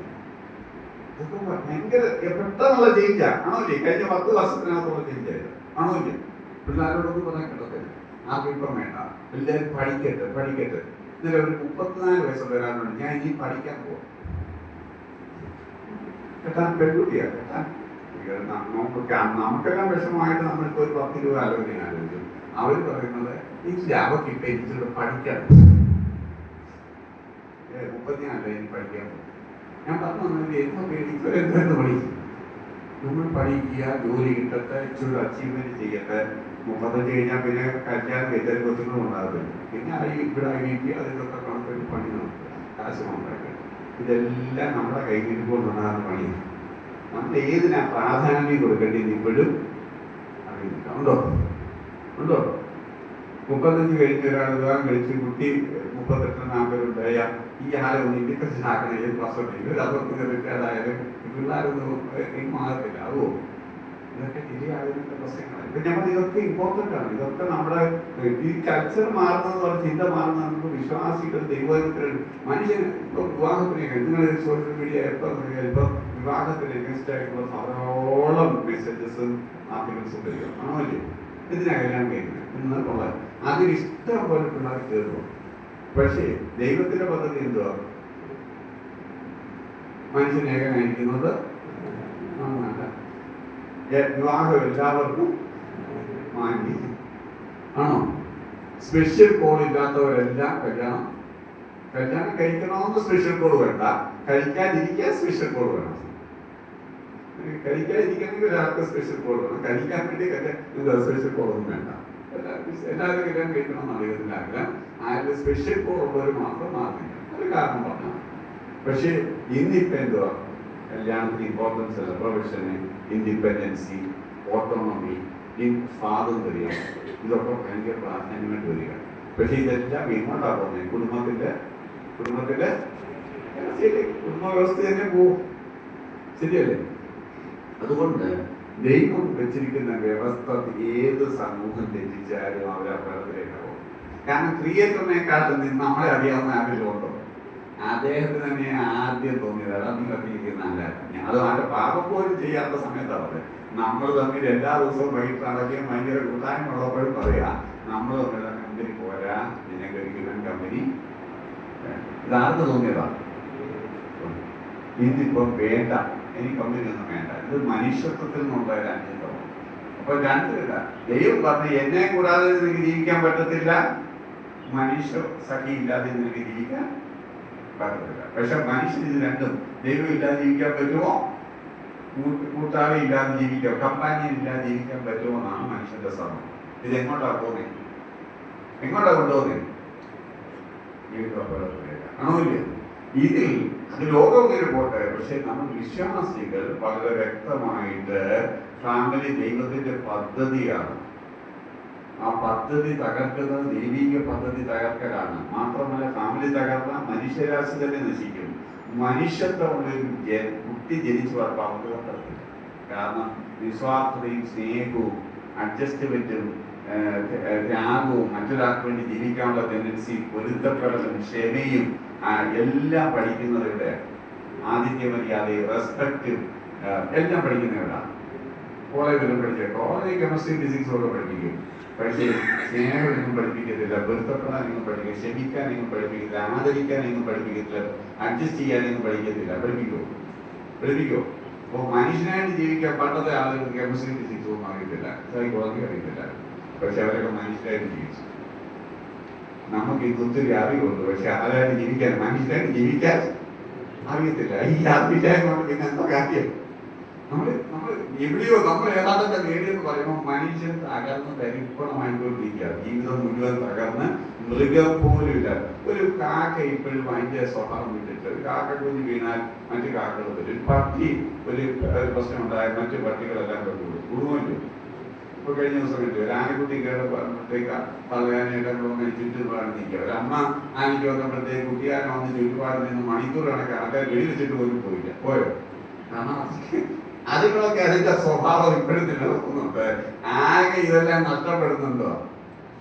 മനുഷ്യൻ സ്വസ്നേഹികളും ദിവ്യാഗ്നികളും പമ്പ് പറയുന്നവരും അമ്മയപ്പന്മാരെ അനുസരിക്കാത്തവരും ദയയില്ലാത്തവരും വഴങ്ങാത്തവരും പറഞ്ഞ എല്ലാ ക്വാളിറ്റീസും കൊണ്ടെടുത്ത് ഇൻസ്പെക്ടർ വളർന്നുകൊണ്ട് വരിക. മനുഷ്യർ വളർന്നു വരിക. ഈ ലോകം പോകിൽ നമ്മൾ പെടണോ വേണ്ടായി. ലോകം ഇങ്ങനെ പോവാം. അങ്ങനത്തെ ആളെയാണോ നമ്മൾ വാർത്തെടുക്കേണ്ടത്? അതോ മനുഷ്യത്വം ഉണ്ടായിട്ട് പിന്നെ ദൈവ സ്വഭാവത്തിലേക്ക് വളരണമെന്നാണ് ദൈവം ആഗ്രഹിക്കുന്നത്. ആ കേവലം മനുഷ്യ സ്വഭാവം പോലും ഇല്ലാത്ത, മൃഗങ്ങൾ അത്രയും പോലും ഗുണമില്ലാത്ത ഒരു മനുഷ്യനില്ല. ഇപ്പൊ ആൾക്കാർ എന്താ മൃഗസ്നേഹം കൂടുന്നത്? പലരും ഒരു പട്ടിയെ വളർത്തിയാലോ, ഒരു പൂച്ച വളർത്തിയാലോ, സ്നേഹം കൊണ്ട് വന്ന് ഒരുമിയും അറ്റൻഡ് ചെയ്യും, കണ്ടില്ലെങ്കിലും ഒരു പശുവിന് ചോറ് കൊടുത്താൽ അതിന്റെ ഉടമസ്ഥ മരിച്ചാൽ നമ്മൾ തീറ്റ കൊടുത്താൽ അതിൽ നിന്നില്ല. അത് ഒരാഴ്ച കാര്യം തീരും. പട്ടി മുങ്ങിക്കൊണ്ട് നിൽക്കുമോ? മനുഷ്യരിൽ അത്രയെങ്കിലും മനുഷ്യത്തോളം മനുഷ്യരെയും ഇവിടെ കണ്ടെത്താനാണ്. സ്വന്തം അപ്പം മരിച്ച, അമ്മ മരിച്ച, തവര് മരിച്ച, ആര് മരിച്ചാലും സഭയിലുള്ളവർ മരിച്ചാലും ഒരു പ്രത്യാശ കൂടിയിട്ടൊന്നുമില്ല. മനുഷ്യത്വം പോയിട്ട് അതൊന്നും കരയാതെന്ന് പറഞ്ഞ മനുഷ്യർ ദൈവം കാരണം, കർത്താവ് കാരണം ഇല്ലേ? ആസർ കാര്യമില്ലേ? ഇപ്പൊ ഉയർത്താൻ പോവാന്ന് പറഞ്ഞിട്ട് തന്റെ കൂട്ടുകാരൻ പോയപ്പോൾ കാര്യം മനുഷ്യത്വം. പക്ഷെ പ്രത്യാശ കൂടിയിട്ടൊന്നുമല്ല. ഒരു വികാരം ഇല്ലാത്തൊരു ജീവിയായിട്ട് ഈ മനുഷ്യൻ മാറും. ഇത് എവിടുത്തെ തകർച്ചയാണ്? വികാരം എവിടെ പ്രകടിപ്പിക്കേണ്ട പ്രാഥമിക സ്ഥലം പറയും കുടുംബത്താണ്. അവിടെ കരച്ചിലും ചിരിയും തമാശയും എല്ലാവരും നാച്ചുറൽ വികാരങ്ങൾ പ്രകടിപ്പിക്കണം. അതില്ലാത്ത മനുഷ്യൻ പിന്നെ വളർന്നു വന്നിട്ട് കാര്യമില്ല. ഭയങ്കര അപകടകാരിയായ വ്യക്തിയാണ്. ശരിയല്ലേ? ഇതൊന്നും ഇല്ലാത്തത് നമുക്ക് പ്രശ്നമായി നമ്മുടെ കുറിച്ച് പൊട്ടിത്തെറിക്കുക. ഒരു മയവുമില്ല. അമ്മ വയ്യാന്ന് പറഞ്ഞാൽ പോലും തിരിഞ്ഞു നോക്കുന്നില്ലാത്തത് ഒരു വൈകല്യമുള്ള വ്യക്തിത്വമാണ് വളർന്നു വരുന്നതിനുള്ള ബോധം നമ്മൾ ആർക്കെങ്കിലും എടുക്കുന്നു. മാർക്ക് കുറഞ്ഞാൽ ഉടനെ കരച്ചില്ല. സെക്കൻഡ് റാങ്കിൽ ഫസ്റ്റ് കിട്ടിയില്ലെങ്കിൽ ഭയങ്കര കൊല്ലാപ്പാണ്. പക്ഷേ ഒരാളുടെ വ്യക്തിത്വത്തിൽ കേവലം മനുഷ്യന് വേണ്ട ചില ക്വാളിറ്റീസ് ഇല്ലാത്തത് ആരോട് പൊരുത്തപ്പെടുന്നത്, ആർക്കും വഴങ്ങത്തില്ല, ആരെയും ആദരിക്കത്തില്ല, ആർക്കും വകവെക്കത്തില്ല. ഈ ഒരാൾ വളർന്നു വന്നാൽ എങ്ങനെ മനുഷ്യനായിട്ട് ജീവിക്കുന്നത്? ഇതൊരു വൈകല്യമായിട്ട് നമ്മുടെ പേരൻസ് ചിന്തിക്കുന്നില്ല. അത് മാറണം. മനുഷ്യരുടെ മാർക്കൊന്നും അല്ല വരുന്നത്. നിങ്ങൾ ഞാൻ ഈ റിസർച്ച് പറയും. കേരളത്തിലെ പണ്ട് റാങ്ക് ഉണ്ടായിരുന്ന കാലത്ത് 10 റാങ്ക് ആദ്യത്തെ SSLCക്ക് ഫസ്റ്റ് റാങ്ക് വാങ്ങിക്കുന്ന 10 വർഷത്തെ പിള്ളേരെ കുറിച്ചുള്ള ഒരു സ്റ്റഡീസ് നടത്തി. കേരള യൂണിവേഴ്സിറ്റി നടത്തി. ആ സ്റ്റഡി കാണിച്ചത് ഈ 100 പേരുടെ പഠനത്തിലെ 20 വർഷം വരെ പഠിച്ചിട്ട് പിന്നെ എടുത്ത റിസൾട്ട് സാധാരണക്കാരെക്കാളും ജീവിതത്തിൽ പരാജയമായത്. ജീവിതത്തിൽ മുതലെടുത്തപ്പോൾ ഇവര് സാധാരണക്കാരെക്കാൾ, എന്നാൽ കേരളത്തിലെ 5 ലക്ഷം പിള്ളേരിലെ ടോപ്പ് 10 കാര്യം പറയും. അവർ 10 വർഷത്തെ മൊത്തം പഠനത്തിന് ശേഷം അവരെടുത്തപ്പോൾ അവരെ ജീവിതത്തിൽ അവരെക്കാൾ വളരെ താഴെ റാങ്ക് വാങ്ങിച്ചവരെക്കാളും ജീവിതത്തിൽ പരാജയമായി. മാർക്ക് കൊണ്ട് മാത്രം കാര്യമില്ല. മാർക്ക് കുറയുന്നതല്ല ഏറ്റവും വലിയ വിഷയം. മാർക്ക് കുറയ്ക്കണമെന്നല്ല ഞാൻ പറഞ്ഞത്, കുഴപ്പണമെന്നല്ല പറഞ്ഞത്. പക്ഷെ അതിനേക്കാളൊക്കെ എത്രയോ ഗ്രേറ്റ് ആണ് അവരുടെ വ്യക്തിത്വം, ക്യാരക്ടർ, അവരുടെ മനുഷ്യത്വം. ഇതൊക്കെ നഷ്ടപ്പെടുന്ന നമ്മൾ ഭയങ്കര സീരിയസ് ആയിട്ട് കാണണോ? കാണണ്ടായോ? അതുകൊണ്ട് നമ്മൾ ഇത്രയും അപ്പം ഇതെല്ലാം വളർത്തുന്ന ഒരു സ്ഥലമാണ് കുടുംബം. ആ കുടുംബാന്തരീക്ഷം കളയരുത്. ആ കുടുംബം അപ്പൊ ചോറ് കൊടുക്കുന്ന സ്ഥലം മാത്രമല്ല, പഠിപ്പിച്ചു വിടുന്ന മാത്രം സ്ഥലമല്ല, സകല മനുഷ്യത്വ ഗുണങ്ങൾ പഠിപ്പിക്കുന്ന സ്ഥലമാണ് കുടുംബം. ആണോ? വിട്ടുവീഴ്ച ചെയ്യാനും, ക്ഷണിക്കാനും, ആദരിക്കാനും, ആതിഥ്യ മര്യാദ ചെയ്യാനും ഇല്ലേ? അതിഥി സർക്കാർ ഇന്നലെ ഒരു പയ്യനെ കൊണ്ട് പറഞ്ഞു. ഇന്നലെ ഒരു പയ്യനില്ല, അതിന് 17 വയസ്സുള്ളവന് അമ്മയും മോനോടെ താമസിക്കുന്നത്. ഞാൻ ചോദിച്ചു, ഒരച്ഛൻ വീട്ടിൽ വന്നാൽ അവരുടെ ഓൺലൈൻ ബ്രേക്ക് പള്ളിയിലെ അച്ഛൻ വീട്ടിലോട്ട് വന്നു, അമ്മ മാത്രമേ ഉള്ളൂ വീട്ടില്. അപ്പൊ സാധാരണ ഗതി 17 വയസ്സുള്ള ഒരു പയ്യൻ വീട്ടിലുണ്ടെങ്കിൽ ആ രാഷ്ട്രീയക്കാർക്ക് കൊടുത്ത് സ്വീകരിക്കും. ടീച്ചറോട് അച്ഛനോട് നിൽക്കേണ്ടത് ഇത് ഒരാളെ കണ്ടാൽ സ്വീകരിക്കാൻ കഴിയത്തില്ല, ചിരിക്കത്തില്ല, വീട്ടിൽ ഒരാൾ വന്നാൽ സംസാരിക്കത്തില്ല. പക്ഷെ അമ്മയ്ക്ക് അത്രയും ബോധം തോന്നി, സാറേ ഇത് മറ്റു പ്രശ്നമൊന്നുമില്ല. അത് അമ്മ കഴിഞ്ഞ 3-4 പ്രാവശ്യമായിട്ട് അവരെ പിടിച്ചു വെച്ചുകൊണ്ട് ഇറങ്ങിക്കൊണ്ടിരിക്കുക. കാരണം അമ്മയ്ക്ക് അത് കൺസേണാണ്. ഇങ്ങനെ ഇപ്പം മറന്നാൽ എന്തോ ഒരു തീരുമാനം എടുക്കത്തില്ല. തുണി എടുക്കാൻ പോയി അമ്മ പറയണം, അമ്മ ഈ ഉടുപ്പ് എടുക്കാൻ പറഞ്ഞാൽ എടുക്കും. അമ്മ ഒരു ഡിസിഷൻ എടുക്കത്തില്ല. ബുദ്ധിമാനുള്ള വൈകുന്നല്ല, പഠിക്കാനൊക്കെ എടുക്കാം. പക്ഷേ ആരോട് നിൽക്കത്തുമില്ല, ആരോടും സഹകരിക്കത്തില്ല. ഇങ്ങനെ പറഞ്ഞില്ല. പക്ഷെ ഒരു വൈകല്യമാണ് ആ 15 വയസ്സത്തിൽ അമ്മയ്ക്ക് തിരിച്ചറിഞ്ഞു. ഇപ്പോഴെങ്കിലും മാറ്റിയെടുത്തില്ലെങ്കിൽ അത് മാറുന്ന കാര്യമാണ്. ശരിയല്ലേ? ആണോ? അപ്പൊ ഇതുപോലുള്ള കാര്യങ്ങൾ നമ്മുടെ കുഞ്ഞുങ്ങളിൽ എന്ത് ചെയ്യണം? വളർത്തി എടുക്കണം. അപ്പൊ മനുഷ്യരാശിയുടെ മനുഷ്യത്വപരമായ ഗുണങ്ങൾ നിലനിൽക്കുന്ന സ്ഥലമാണ്. ഇന്ന് ലോകത്തിൽ ഏറ്റവും കൂടുതൽ ഭീഷണി നേരിടുന്ന സ്ഥാപനമാണ് കുടുംബം. എല്ലാ മതങ്ങളും കുടുംബജീവിതത്തിൽ വലിയ പ്രാധാന്യം കൊടുക്കുന്നു. വിവാഹം ഒരു വിശുദ്ധ കർമ്മമായിട്ടും അതിലെ ബന്ധങ്ങളും ചുമതലകളും വിശുദ്ധമായിട്ടും വിശേഷതയുള്ളതായിട്ടും എല്ലാവരും കരുതുന്നു. പക്ഷെ ഇന്ന് അത് ഭയങ്കരമായിട്ട് മാറുന്നു. നമ്മുടെ പിള്ളേർ ഈ ഡിവോഴ്സ് റേറ്റ് ഞാൻ നോക്കിയപ്പോൾ വിശ്വാസ സമൂഹത്തിൽ ഒരു വ്യത്യാസവും നമ്മുടെ പോപ്പുലേഷൻ ഇപ്പോൾ. പക്ഷേ ഈ 10 ജില്ലയിൽ വരുന്ന കേസുകളിൽ നിർത്താൻ നമ്മുടെ നോർമൽ പേഴ്സണിനേക്കാൾ കൂടുതൽ നമ്മുടെ ആളുകൾ എല്ലാ വിശ്വാസം നമ്മുടെ പിള്ളേർക്ക് ഒന്ന് കഴിഞ്ഞ് രണ്ടാമത്തേന് എന്ത് ചെയ്യും? പിരിയുന്ന കാര്യം പറയുന്നു. അത് യോജിപ്പിച്ച് കൊണ്ടുപോകാനാണ് ശ്രമിക്കുന്നത്. വീട്ടുകാരോട് ശ്രമിക്കുന്നത്, വീട്ടിൽ പോകാനാണ് പറയുന്നത്. ഈ നെറ്റാണോ ദൈവം യോജിപ്പിക്കുകയും നടത്തുകയാണ്? അത് ഭയങ്കര മനസ്സിലാക്കാൻ ഞാൻ പറയുന്ന ദിവസം ഹിന്ദു കുട്ടി ഈ ആഴ്ച തന്നെ കാനഡയിൽ നിന്നാണ് കൗൺസിലിംഗ്. 3.5 വർഷം ഭർത്താവ് വേറാളുടെ എക്സ്ട്രാമാറ്റർ റിലേഷൻഷിപ്പ് ചെയ്തു. ഭർത്താവ് അവർ തെറ്റിയപ്പോൾ ഈ സ്ത്രീ പറഞ്ഞു മൊത്തം കാര്യം തലയിടുക. നടന്ന ഈ 3.5 വർഷത്തെ മുഴുവൻ ചെറുപ്പം കൂടിക്കിറങ്ങിക്കോ കൊടുത്തതും മറ്റെല്ലാ ഫിസിക്കൽ എല്ലാ കാര്യങ്ങളും ഈ ഭാര്യ എൻ്റെ അവർ 3 പേരും 2 പേരും കൂടെ ഫ്ലൈ ചെയ്ത് പിള്ളേരെ കൂടെ നാട്ടിൽ വന്നു. എൻ്റെ അടുത്ത് വന്നപ്പോൾ അവൻ പറഞ്ഞു എനിക്ക് 2 വേണ്ട, കമുകിയും വേണ്ട, അറിയും വേണ്ട. അവൾ എന്നോട് പറഞ്ഞത് ആദ്യം സാറേ ഞാൻ അമ്പലത്തിൽ വെച്ച് ഈശ്വരൻ്റെ മുന്നിൽ വെച്ച് കാണിക്കരുത്. അവൻ ക്ഷമിച്ചു വന്നാൽ അനുദപിച്ചു വന്നാൽ ഞാൻ സ്വീകരിക്കാമെന്ന്. ആ സമയത്ത് തന്നെ എനിക്കൊരു വിശ്വാസഭാവന ഉണ്ടായിരുന്നു കൗൺസിലിംഗ് സമാന്തരമായിട്ട്.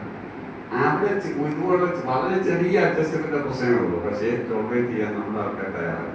പക്ഷെ ആ ഹിന്ദു സ്ത്രീ അവൻ പശ്ചാത്തപിച്ചു വന്നു. 3.5 വർഷത്തിന് ശേഷം അവനെ സ്വീകരിച്ചു. ഇപ്പോൾ അവർ രണ്ടുപേരും ഈ മാസം എന്നെ വീണ്ടും വെരി ഹാപ്പി ലൈഫ്. അപ്പൊ അത്രയും വലിയ തകർന്ന ഒരു കുടുംബ ജീവിതം ശരിയാക്കിയെടുക്കാൻ ആ താലിയിലുള്ള അവരുടെ വിശ്വാസങ്ങളാണ്. ഇത്രയും വിശ്വാസമുള്ള വിശ്വാസികളെ തന്നെ കാണാറില്ല. ഞാൻ ഈശ്വരന്റെ മുമ്പിൽ വെച്ച് എടുത്തതാണ്. അപ്പൊ ആ കമ്മിറ്റ്മെന്റിന് അത്രയും ഇതാണ്. പക്ഷെ ഹോളി മാട്രിമോണി എന്ന് പറയുന്ന ദൈവ യുണൈറ്റ് ചെയ്യുക എന്നുള്ള കൺസെപ്റ്റുകളൊക്കെ എത്ര മാത്രം നമ്മുടെ കുഞ്ഞുങ്ങളുടെ ഹൃദയത്തിലേക്ക് കമ്മ്യൂണിക്കേറ്റ് ചെയ്യാൻ നമുക്ക് വരുന്നുണ്ട്. നമ്മൾ കവനന്റ് ആണെന്നൊക്കെ വിശ്വസിക്കും. പക്ഷെ കവനന്റ് അത് വിശ്വസിക്കുന്നുണ്ടോ നമ്മുടെ പിള്ളേരെ?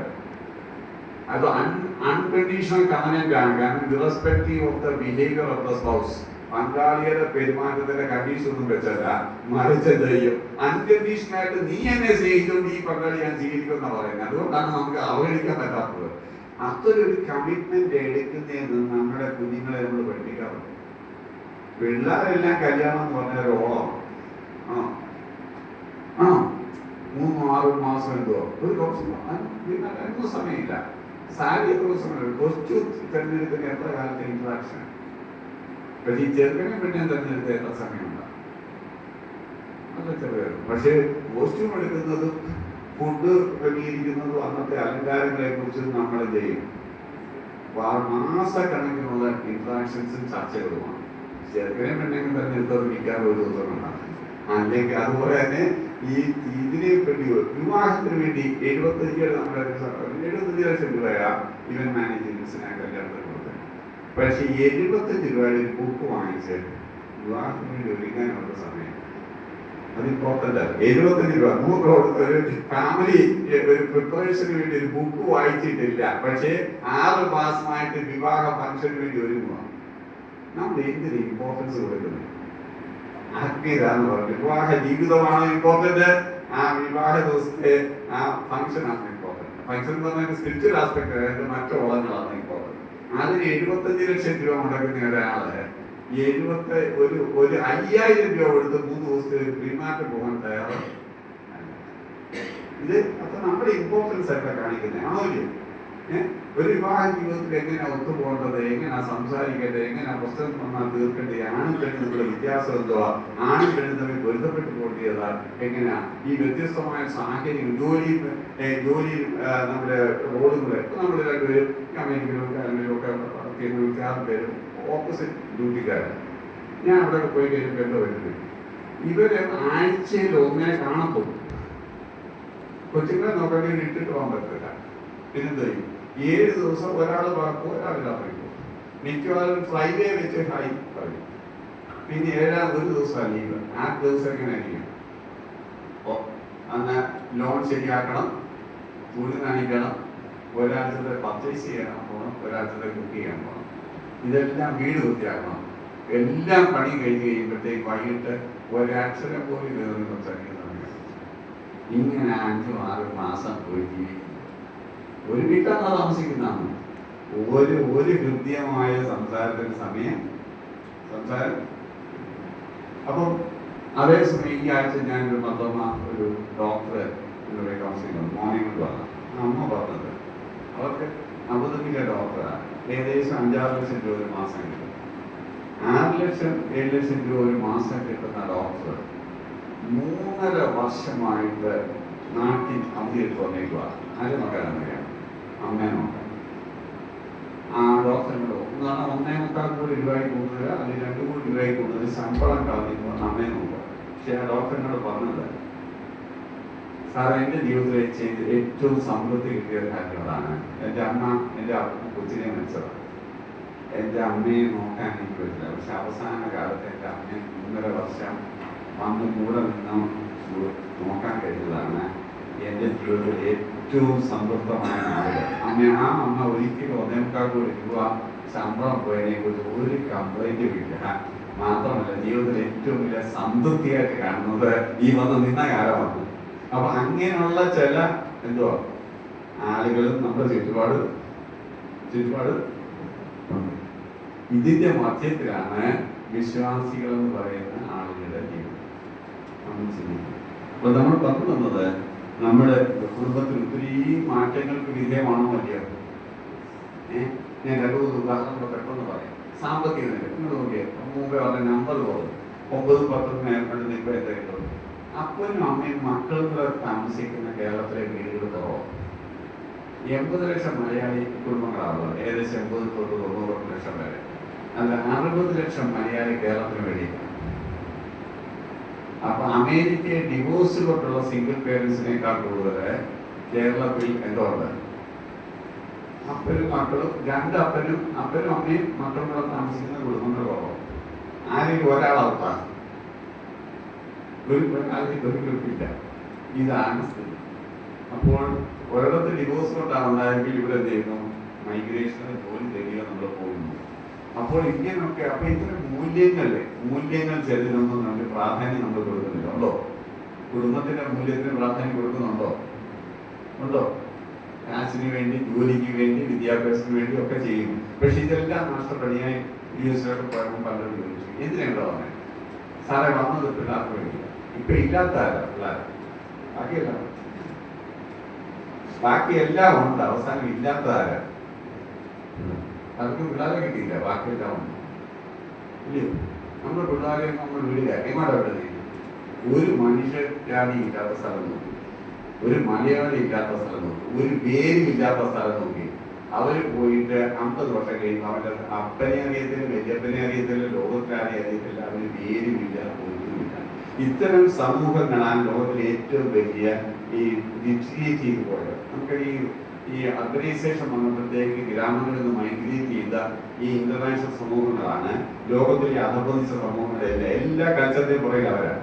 അല്ല, ഇപ്പോഴും എല്ലാ യുഎസിലും കാനഡയിലും ഒക്കെ വളരെ ട്രഡീഷണൽ ആയിട്ട് ഫാമിലി ഓറിയന്റഡ് ജീവിക്കുന്ന ആളുകളുണ്ട്, ഭയങ്കര ആത്മീയരായിട്ട് ജീവിക്കുന്നവരുണ്ട്. ഇല്ലയോ? നമ്മുടെ ഇവിടുത്തേക്കാൾ ഇത്ര കാര്യങ്ങൾ പ്രാധാന്യം കൊടുക്കുന്നവരുണ്ട്. അപ്പൊ അവര് മറ്റവരെന്ത് ചെയ്യുന്നു? ഈ വേദികൾ വിട്ട്. കാരണം വേദികളും ട്രഡീഷണൽ കൾച്ചറിന് ഭയങ്കര പ്രാധാന്യം. നമ്മൾ ഇന്ത്യൻ കൾച്ചറിനെ കുറിച്ച് പറഞ്ഞു. നമ്മൾ ഇന്ത്യൻ കൾച്ചറിന് നമ്മൾ കുറ്റം പറയും. ആൾക്കാരൊക്കെ ഒരു വിധത്തിൽ അവരാ കൾച്ചർ നിലനിർത്താനാണ് നോക്കുന്നത്. ഒരു വിധത്തിൽ അതിന് പോസിറ്റീവ് വശമുണ്ട്. ഉണ്ടോ? വെസ്റ്റേൺ ഇൻഫ്ലുവൻസ് വരാതെ ഇന്ത്യൻ കൾച്ചറും ആശാവാദ കുടുംബ സംസ്കാരവും നിലനിർത്താൻ വേണ്ടി ഈ പ്രാവശ്യത്തെ മോഹൻ ഭാഗത്തിന്റെ ഇന്ത്യ കേരള സന്ദർശനത്തിലെ ഏറ്റവും വലിയ സന്ദേശം ഫാമിലി കോൺസെൻട്രേറ്റ് ചെയ്തായിരുന്നു. ഞാൻ അദ്ദേഹത്തിന്റെ സന്ദേശം മുഴുവൻ കേട്ടു. അപ്പൊ നമ്മൾ പെട്ടെന്ന് മോഹൻ ഭാഗത്തിനെ കുറ്റം പറയുന്നു. പക്ഷെ RSSന്റെ മേധാവി ചെയ്തത് ഇന്ത്യൻ സംസ്കാരത്തോടും നമ്മുടെ ഫാമിലി കൾച്ചറിനും മറ്റ് അധിനിവേശങ്ങൾ ഉണ്ടാകാതെ നമ്മുടെ കുടുംബങ്ങൾ സൂക്ഷിക്കണം എന്നാണ് പറഞ്ഞത്. അതുകൊണ്ടാണ് 1% ഇപ്പോഴും ഡിവോഴ്സ് റേറ്റ് നിൽക്കുന്നത്. നമ്മുടെ പിള്ളേർ 90% പോകുന്നത്. കല്യാണം ഭാര്യ സ്ത്രീ പുരുഷനും തമ്മിൽ വേണമെന്ന് നിർബന്ധമില്ലെന്ന് പഠിപ്പിക്കുന്ന സ്കൂളിലേക്കാണ് പോകുന്നത്. 5ാം ക്ലാസ്സിലെ കുട്ടിയെ UC പഠിപ്പിക്കുന്ന സിലബസ് ഞാൻ കണ്ണൂർ വായിച്ചിട്ടുണ്ട്. 5ലോ 6ലോ പഠിപ്പിക്കുന്നുണ്ട്. Marriage is not essentially between a male and female എന്ന് സ്കൂളിൽ പിള്ളേരെ പഠിപ്പിക്കുന്നിടത്താണ് വിടുന്നത്. പഠിക്കപ്പെടുക എന്തി പഠിപ്പിക്കുന്നേ, ഏത് കൾച്ചറിലേക്കാണ് പോകുന്നത്? ഇതിനെ കുറിച്ചൊക്കെ നമ്മൾ ചിന്തയുണ്ടോ? ഇതുപോലുള്ള ഇത്തരം കാര്യങ്ങളെ കുറിച്ചൊന്നും നമ്മൾ ചിന്തയില്ല. എന്നിട്ട് നമ്മൾ എന്ത് ചെയ്യുക? അവസാനം ജീവിതം കാണത്തില്ല, ബാക്കിയെല്ലാം കാണും. ഞാൻ പോകുന്നവരെല്ലാം അങ്ങനെ ആകുമെന്നല്ല പറയുന്നത്. പക്ഷെ ഇത്തരം റിസ്കുകളും പ്രശ്നങ്ങളും ഉണ്ടെന്നുള്ളതുകൂടെ നമ്മൾ എന്ത് ചെയ്യണം? ചിന്തിക്കണം. അല്ല എങ്ങനെയാണ് കാര്യം പറ്റുവാൻ നോക്കരുത്. അവിടെ തന്നെ ആളുകളുള്ളിടത്തും വിശ്വാസികളുള്ളിടത്തും ഒന്നിച്ച് ജീവിക്കുന്നവരുണ്ട്, അവരുടെ സംസ്കാരത്തിൽ ജീവിക്കുന്നുണ്ട്. ചേട്ടത്തി ഒരു മനുഷ്യരും ഇല്ലാത്തടത്തോളം അത് പോവാ. സഭയില്ല, കൂട്ടായ്മയില്ല, മലയാളിയെ പോലും കാണത്തില്ല. കാരണം ഇത് ആരും ഇല്ലാത്ത, കാരണം സ്വാതന്ത്ര്യമായിട്ട് ജീവിക്കണേ ചെയ്യണം, ആരും ഇല്ലാത്തടത്തോളം. അപ്പൊ പിന്നെ ആരും നമ്മുടെ ഐഡന്റിറ്റിയിൽ എന്തോ കാണിച്ചാലും കുഴപ്പമില്ല. ഈ സ്വാതന്ത്ര്യം അരാജകത്വത്തിലേക്കാണ് ആണോ ഇല്ലേ? അതേസമയം ഇപ്പോഴും അമേരിക്കയൊക്കെ സഹോദരങ്ങൾ ഒന്നിച്ചു പോയൊക്കെ സ്ഥലത്തൊക്കെ താമസിച്ച് ഭയങ്കര എല്ലാ ദിവസവും വൈകിട്ട് ഒന്നിച്ച് ഉണ്ണുന്ന കുടുംബങ്ങളെയൊക്കെ ഞാൻ പോയി കണ്ടു. ഭയങ്കര സുന്ദരമായിട്ട് ജീവിക്കുന്ന കുടുംബം ഓറിയന്റായിട്ടുള്ളവരൊക്കെ യൂസിലുണ്ട്, നമ്മുടെ പിള്ളേർക്കുണ്ട്. ഞാൻ പറഞ്ഞിട്ടുണ്ട്, അവരൊക്കെ എപ്പോഴും ആ ഫാമിലി വാല്യൂസിന് ശ്രദ്ധ കൊടുക്കുന്നുണ്ട്. കൊണ്ടുപോയില്ലോ. അപ്പം നമ്പർ കുറഞ്ഞു, കൾച്ചർ മാറി.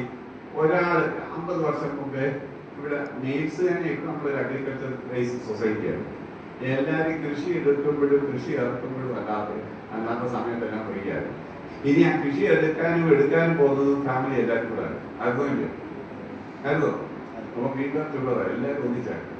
ഈ ഒന്നിച്ചിരിക്കുന്നിടത്തു നിന്നാണ് മാസത്തിലും വർഷത്തിലും ഒന്നും കാണാൻ പറ്റാത്ത സ്ഥിതിയിലേക്ക് നമ്മൾ ഈ 40 വർഷങ്ങൾ മാറിയത്. അത് 3 നേരം ഒന്നിച്ചെടുത്താൻ കഴിയുന്നത് അല്ലേ? ഒന്നിച്ചുറങ്ങുന്നത്. അതൊക്കെ എന്ത് മാറ്റം വന്നു. അപ്പോൾ ഭയങ്കര അഗ്രികൾച്ചർ ബേസ്ഡ് ആയിരുന്നു. നമ്മുടെ ജോലി പോയി. ആദ്യം മെയിൽസ് ജോലിക്ക് പോയി, അത് കഴിഞ്ഞ് ഫീമെയിൽസ് ജോലിക്ക് പോയി. അപ്പം ഫിക്സഡ് റോളിൽ നിന്ന് മിക്സഡ് റോളിലേക്ക് വന്നു. രണ്ടുപേരും ജോലിക്കാരാകുമ്പോൾ 2 പേരും കൂടെ എല്ലാ പണിയും ചെയ്തിട്ട് പോകാൻ തുടങ്ങി. ഇപ്പം നമ്മുടെ UK-ലൊക്കെ പോകുന്ന പിള്ളേർ റിവേഴ്സ് റോളാണ്.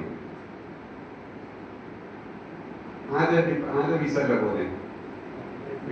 വൈഫിന്റെ വിസല്ല പോകുന്നത്. അവിടെ പോയാൽ ഡബിൾ ഡ്യൂട്ടി അവർ ചെയ്യും. ആണുങ്ങൾക്ക് നല്ല ജോലിയൊന്നും കിട്ടത്തില്ല. മിക്കവാറും ഇവിടുത്തെ ഇന്ത്യക്കാരും എല്ലാം പോയി അവിടെ കൊച്ചു ജോലി ചെയ്യുക. ആ കൊച്ചു ജോലി ചെയ്യുക, പിന്നെ വീട്ടിലെ പണി ചെയ്യുക, കുക്ക് ചെയ്യുക, കുഞ്ഞുങ്ങളെ വളർത്തുക, ഇതെല്ലാം ആ ചെയ്യും. അങ്ങനെ അപ്പൊ റിവേഴ്സായി പോകാം. അപ്പൊ പ്രൊവൈഡർ ആരായി? ആണുങ്ങൾ പ്രൊവൈഡർ എന്ന് പറഞ്ഞാൽ ഇപ്പൊ കേരളത്തിൽ 69% ഹയർ എഡ്യൂക്കേഷൻ പോകുന്ന പെൺകുട്ടികളാണ്. അപ്പം എല്ലാവരും ഹൈ സാലറി ആൺപിള്ളേർക്കാണ് പെൺപിള്ളേർക്കാണ്. കാരണം ഹയർ എഡ്യൂക്കേഷൻ പോയവരാണ്, അവർക്ക് ഹൈ സാലറി ആയി.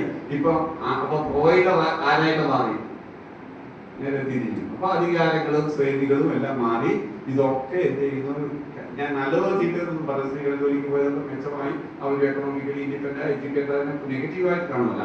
പക്ഷെ ഇതൊക്കെ ഉണ്ടാക്കിയ കൾച്ചറലായിട്ടുള്ള അധികാരത്തിലുള്ള ഫങ്ഷനിങ്ങിലുള്ള ഒത്തിരി വ്യത്യാസങ്ങൾ ഫാമിലിയിൽ ഉണ്ടാക്കിയിട്ടുണ്ട്. ഉണ്ടാക്കിയോ ഇല്ലേ? കുഞ്ഞുങ്ങൾക്ക് സമയമില്ലാതായി, കുഞ്ഞുങ്ങളോടൊപ്പം സമയം ചെലവഴിക്കാതായി. കൊച്ചുങ്ങളെ വളരെ ചെറുപ്പത്തിൽ തന്നെ നമ്മൾ വെറുതെ വിടുന്നു. കൊച്ചു പ്രായത്തിൽ അവർ മറുപടിക്കേണ്ട പ്രായത്തിൽ, അമ്മയുടെ നെഞ്ചത് കിടക്കേണ്ട പ്രായത്തിൽ പലർക്കും കിടക്കാൻ പറ്റുന്നില്ല. ജോലി നമുക്ക് വലുത്. അപ്പൊ കുഞ്ഞുങ്ങളാണോ വലുത്, ജോലിയാണോ? മടിയിലിരിക്കുന്ന പ്രായമുണ്ട്, മടിയിലിരിക്കാൻ ആഗ്രഹിച്ചാലും വരാത്ത പ്രായമുണ്ട് അല്ലേ? മല പിടിക്കുന്ന പ്രായമുണ്ട്, മല പിടിക്കാൻ പിന്നെ കൊടുക്കേണ്ട ആവശ്യമില്ല. ഇതൊക്കെ ഒരു പ്രായത്തിലേ ചെയ്യാൻ പറ്റൂ. ഇത് ചെയ്യേണ്ട സമയത്ത് ചെയ്തില്ലെങ്കിൽ അത് അറ്റാച്ച്മെന്റിനെ ഒക്കെ വല്ലാതെ ബാധിക്കും, പേഴ്സണാലിറ്റി ഡെവലപ്മെന്റിനെ ബാധിക്കുമോ? ലോകത്തിൽ കുട്ടി 2 വയസ്സിന് മുമ്പെയാണ് മറ്റുള്ളവരെ ട്രസ്റ്റ് ചെയ്യാനുള്ള എബിലിറ്റി ഡെവലപ്പ് ചെയ്യുന്നത്. 2 വയസ്സിനുണ്ടോ? അമ്മയുമായിട്ടുള്ള ആദ്യത്തെ ബന്ധം എങ്ങനെയാണോ അത് വെച്ചിട്ടാണ് മനുഷ്യരെ ട്രസ്റ്റ് ചെയ്യുന്നത്. Trusting is the basic function of any relationship. ഒരു ബന്ധം ഇനിഷ്യേറ്റ് ചെയ്യണമെങ്കിൽ ട്രസ്റ്റ് ചെയ്യാനുള്ള കഴിവാണ്. ഇത് 2 വയസ്സിന് മുമ്പേ ഡെവലപ്പ് ചെയ്യുന്നു. ഓട്ടോണോമി ഡെവലപ്പ് ചെയ്യുന്നത് 4 വയസ്സിന് മുമ്പെയാണ്. ഇനിഷ്യേഷൻ ഡെവലപ്പ് ചെയ്യുന്നത് 6 വയസ്സിന് മുമ്പാണ്. ഒരു കൊച്ച് ഇപ്പോഴും 22 വാക്ക് പറയാൻ പറഞ്ഞാൽ മുന്നോട്ടൊന്നും വരാൻ പറഞ്ഞാൽ മുന്നോട്ട് വരാത്തവരുണ്ട്, ഇപ്പോഴും കുറേ ഇരിക്കുന്നുണ്ട്. ഇതെല്ലാം 4 വയസ്സിന് മുമ്പേ ഈസിയായിട്ട് ഡെവലപ്പ് ചെയ്യായിരുന്നു. അന്ന് ശ്രദ്ധിക്കാത്തതുകൊണ്ടാണ്. ഇനി നിങ്ങൾ 16 വയസ്സുകാരനെ ഇനി നാണകുടിയെ കൂടെ മുന്നിൽ നിർത്താൻ പറ്റില്ല. അവൻ പറഞ്ഞില്ല, അവനെ ആരും കളിയാക്കുന്നതിന് ഇഷ്ടമല്ല. പക്ഷെ അവൻ 6 വയസ്സിൽ കൂടെ നിന്നാലും വന്നേനെ നിർത്തി അവരെ കൊണ്ട് പ്രസംഗിപ്പിക്കാമായിരുന്നു. ഈ 6 വയസ്സിലാണ് ഇൻഫീരിയോറിറ്റി ഉണ്ടാകുന്ന 9 വയസ്സിന് മുമ്പാണ്. 9 വയസ്സിന് ഇൻഡസ്ട്രിയസ് ആയ പിള്ളേർ ആരും ഇൻഫീരിയോറിറ്റി ഉള്ളവരല്ല. അപ്പം ഇൻഡസ്ട്രിയസ് ആയ അവരുടെ കഴിവുകൾ വികസിപ്പിക്കേണ്ടത് 9 വയസ്സിന് മുമ്പാണ്. ഞാൻ പറഞ്ഞത് ഞാൻ ഒരു ചെറിയ ഓടിച്ചു പോകാം. അപ്പം വ്യക്തിത്വത്തിൽ ഓരോ സമയത്തും ഉണ്ടാകുന്ന വികസനം അതായത് സമയത്ത് നടന്നില്ലെങ്കിൽ പിന്നെ നടത്താൻ നോക്കിയാൽ പ്രയാസമാവും. അതുമില്ല. അപ്പൊ ഇതൊന്നും നമ്മുടെ പേരൻസ് ഒന്നും അത്ര ഇമ്പോർട്ടൻ്റ്. അവർ കാശ് ഉണ്ടാക്കിയ, വീടുണ്ടാക്കിയ, ബാങ്ക് ബാലൻസ് ഉണ്ടാക്കി കുഞ്ഞുങ്ങൾ രക്ഷപ്പെടുമെന്നാണ് വിചാരിക്കുന്നത്. പൈസ ഒന്നും ഉണ്ടാക്കേണ്ട, നല്ല വ്യക്തിത്വം ഉണ്ടായ കുഞ്ഞുങ്ങൾ തന്നെ രക്ഷപ്പെട്ടോളൂ. എത്ര ഉണ്ടാക്കി വെച്ചാലും വ്യക്തിത്വ വികരമാണെങ്കിൽ ഒരു ഗുണമില്ല. ഉണ്ടോ?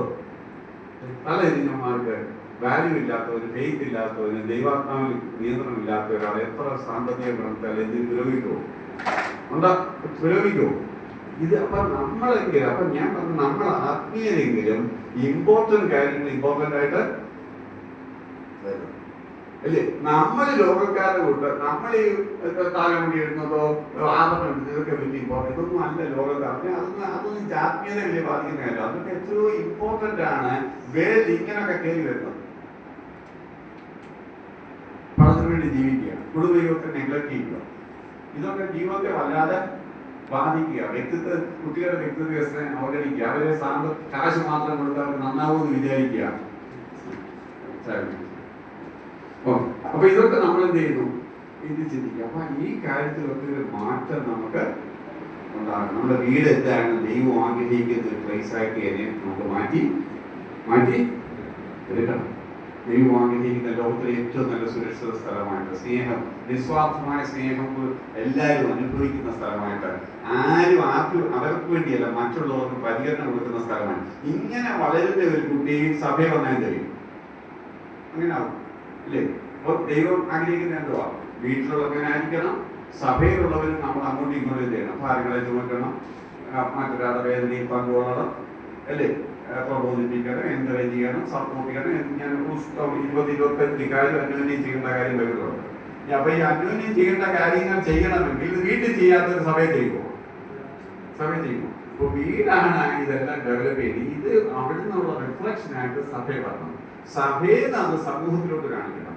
സമൂഹത്തിൽ നിന്ന് ദൈവം ശത്രുവിനോട് പോലെ കാണിക്കും. നിന്നെ ഉപദ്രവിക്കുന്നതിന് വേണ്ടി പ്രാർത്ഥിക്കണം, നിന്നെ ശപിക്കുന്നതിനെ അനുഗ്രഹിക്കണം.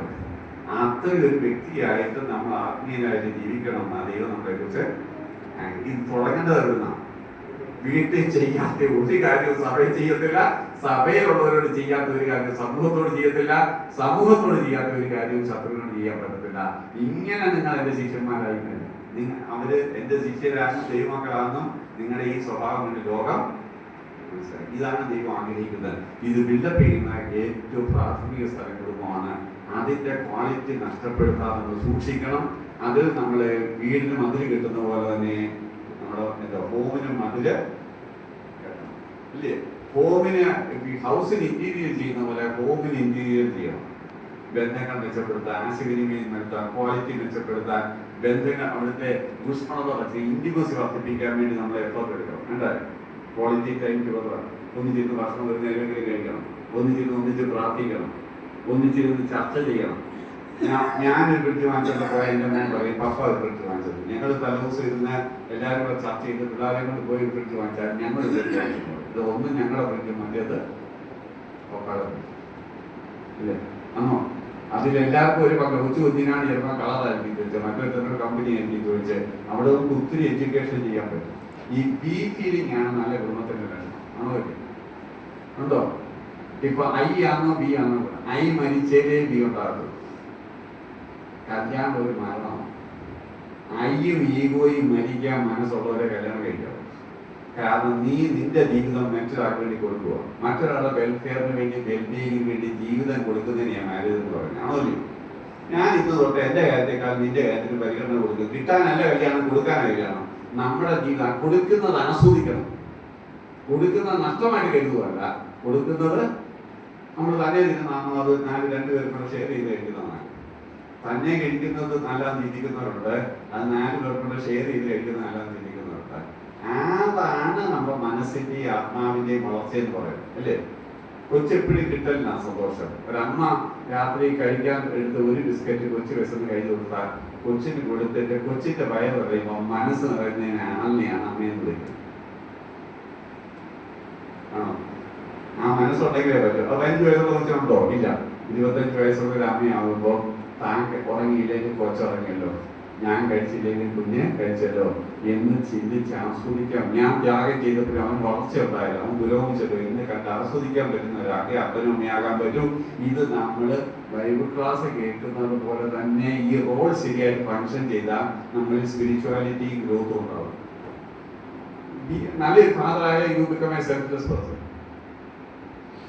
You will be a loving person. You ത്യാഗമുള്ള ഒരാളായിരിക്കും, വിട്ടുവീഴ്ച ചെയ്യുന്ന ആളായിരിക്കും, ക്ഷമിക്കുന്ന ഒരാളായിരിക്കും. എത്ര ക്ഷമിച്ചാലും അമ്മ ഒരു കുത്തിനെ വളർത്തിയെടുക്കാൻ പറ്റും, ഇല്ലയോ? അപ്പൊ ക്ഷമ പഠിപ്പിക്കോ കൊച്ചിനെ വളർത്തല്? പഠിപ്പിക്കോ? ഫാമിലി റോളുകൾ നമ്മളെ സ്പിരിച്വൽ ഗ്രോത്തിലേക്ക് നയിക്കും. ദൈവാനുരൂപമായി വളരാൻ ഏറ്റവും കൃപയോടുകൂടെ ചെയ്യുവാണെങ്കിൽ that will help us to grow in spirituality. ഇതാണ് ഞാൻ പറഞ്ഞൊരു സന്ദേശം. ഇത് നമ്മൾ സാധാരണ ചിന്തിക്കാറില്ല. പക്ഷേ ഈ റോളുകൾ ദൈവകൃപയോടെ ചെയ്യുവാണെങ്കിൽ നമ്മുടെ ക്വാളിറ്റി വർദ്ധിപ്പിക്കാൻ പറ്റും. ഞാൻ ഒരു ചിന്തിപ്പിക്കാൻ മാത്രം, ഞാൻ വിഷയത്തിന്റെ ആഴത്തിലേക്ക് പോകില്ല. വളരെ ചെറുതായി ഈ നാട്ടിൽ നടക്കുന്ന കാര്യങ്ങൾ നമ്മൾ ചിന്തിക്കുന്നത് ഒത്തിരി മാറ്റങ്ങൾ ഫാമിലി നടക്കുന്നു. അതിൽ നമ്മൾ വളരെ തുറന്ന ചർച്ച, ഞാൻ ഇതൊരു ചിന്തയിടാനും വേണ്ടി നിങ്ങളുടെ ചർച്ച സഭകളിൽ നമുക്ക് ഇതിലേക്ക് തുറന്നു നമ്മുടെ ഓരോ കുടുംബവും കടന്നു പോകുന്ന സ്ട്രഗിൾസ് ഉണ്ടോ, ഇതെങ്ങനെ നമുക്ക് ബാലൻസ് ചെയ്ത് കൊണ്ടുപോകാൻ പറ്റും, വർക്കും ജോബും കൂടെ എങ്ങനെ ബാലൻസ് ചെയ്ത് കൊണ്ടുപോകാൻ പറ്റും, റിലേഷൻഷിപ്പ് എങ്ങനെ ബാലൻസ് ചെയ്തു, ഒരു കുട്ടിയുടെ എങ്ങനെ ഡിസിപ്ലിൻ ചെയ്തെടുക്കാൻ പറ്റും. ഇതൊക്കെ വളരെ നമ്മൾ തുറന്ന് സംസാരിക്കും. അല്ല അവനെ പുറമെ തള്ളിക്കളഞ്ഞിട്ട് പോകരുത്. നമുക്ക് നേടിയെടുക്കാം. ഇതിനുവേണ്ടി നമ്മൾ പ്രാർത്ഥിക്കുകയാണെങ്കിൽ നമുക്ക് ചെയ്യാൻ പറ്റും. ഇതിനെക്കുറിച്ച് തുറന്ന് ചർച്ചകളൊക്കെ കാപ്പി ചെയ്തതിനു ശേഷം ഉണ്ടാകാം. നമുക്ക് ചർച്ചാവേദിയായിട്ട് മാറ്റാൻ ഞാൻ ദൈവം സഹായിക്കും.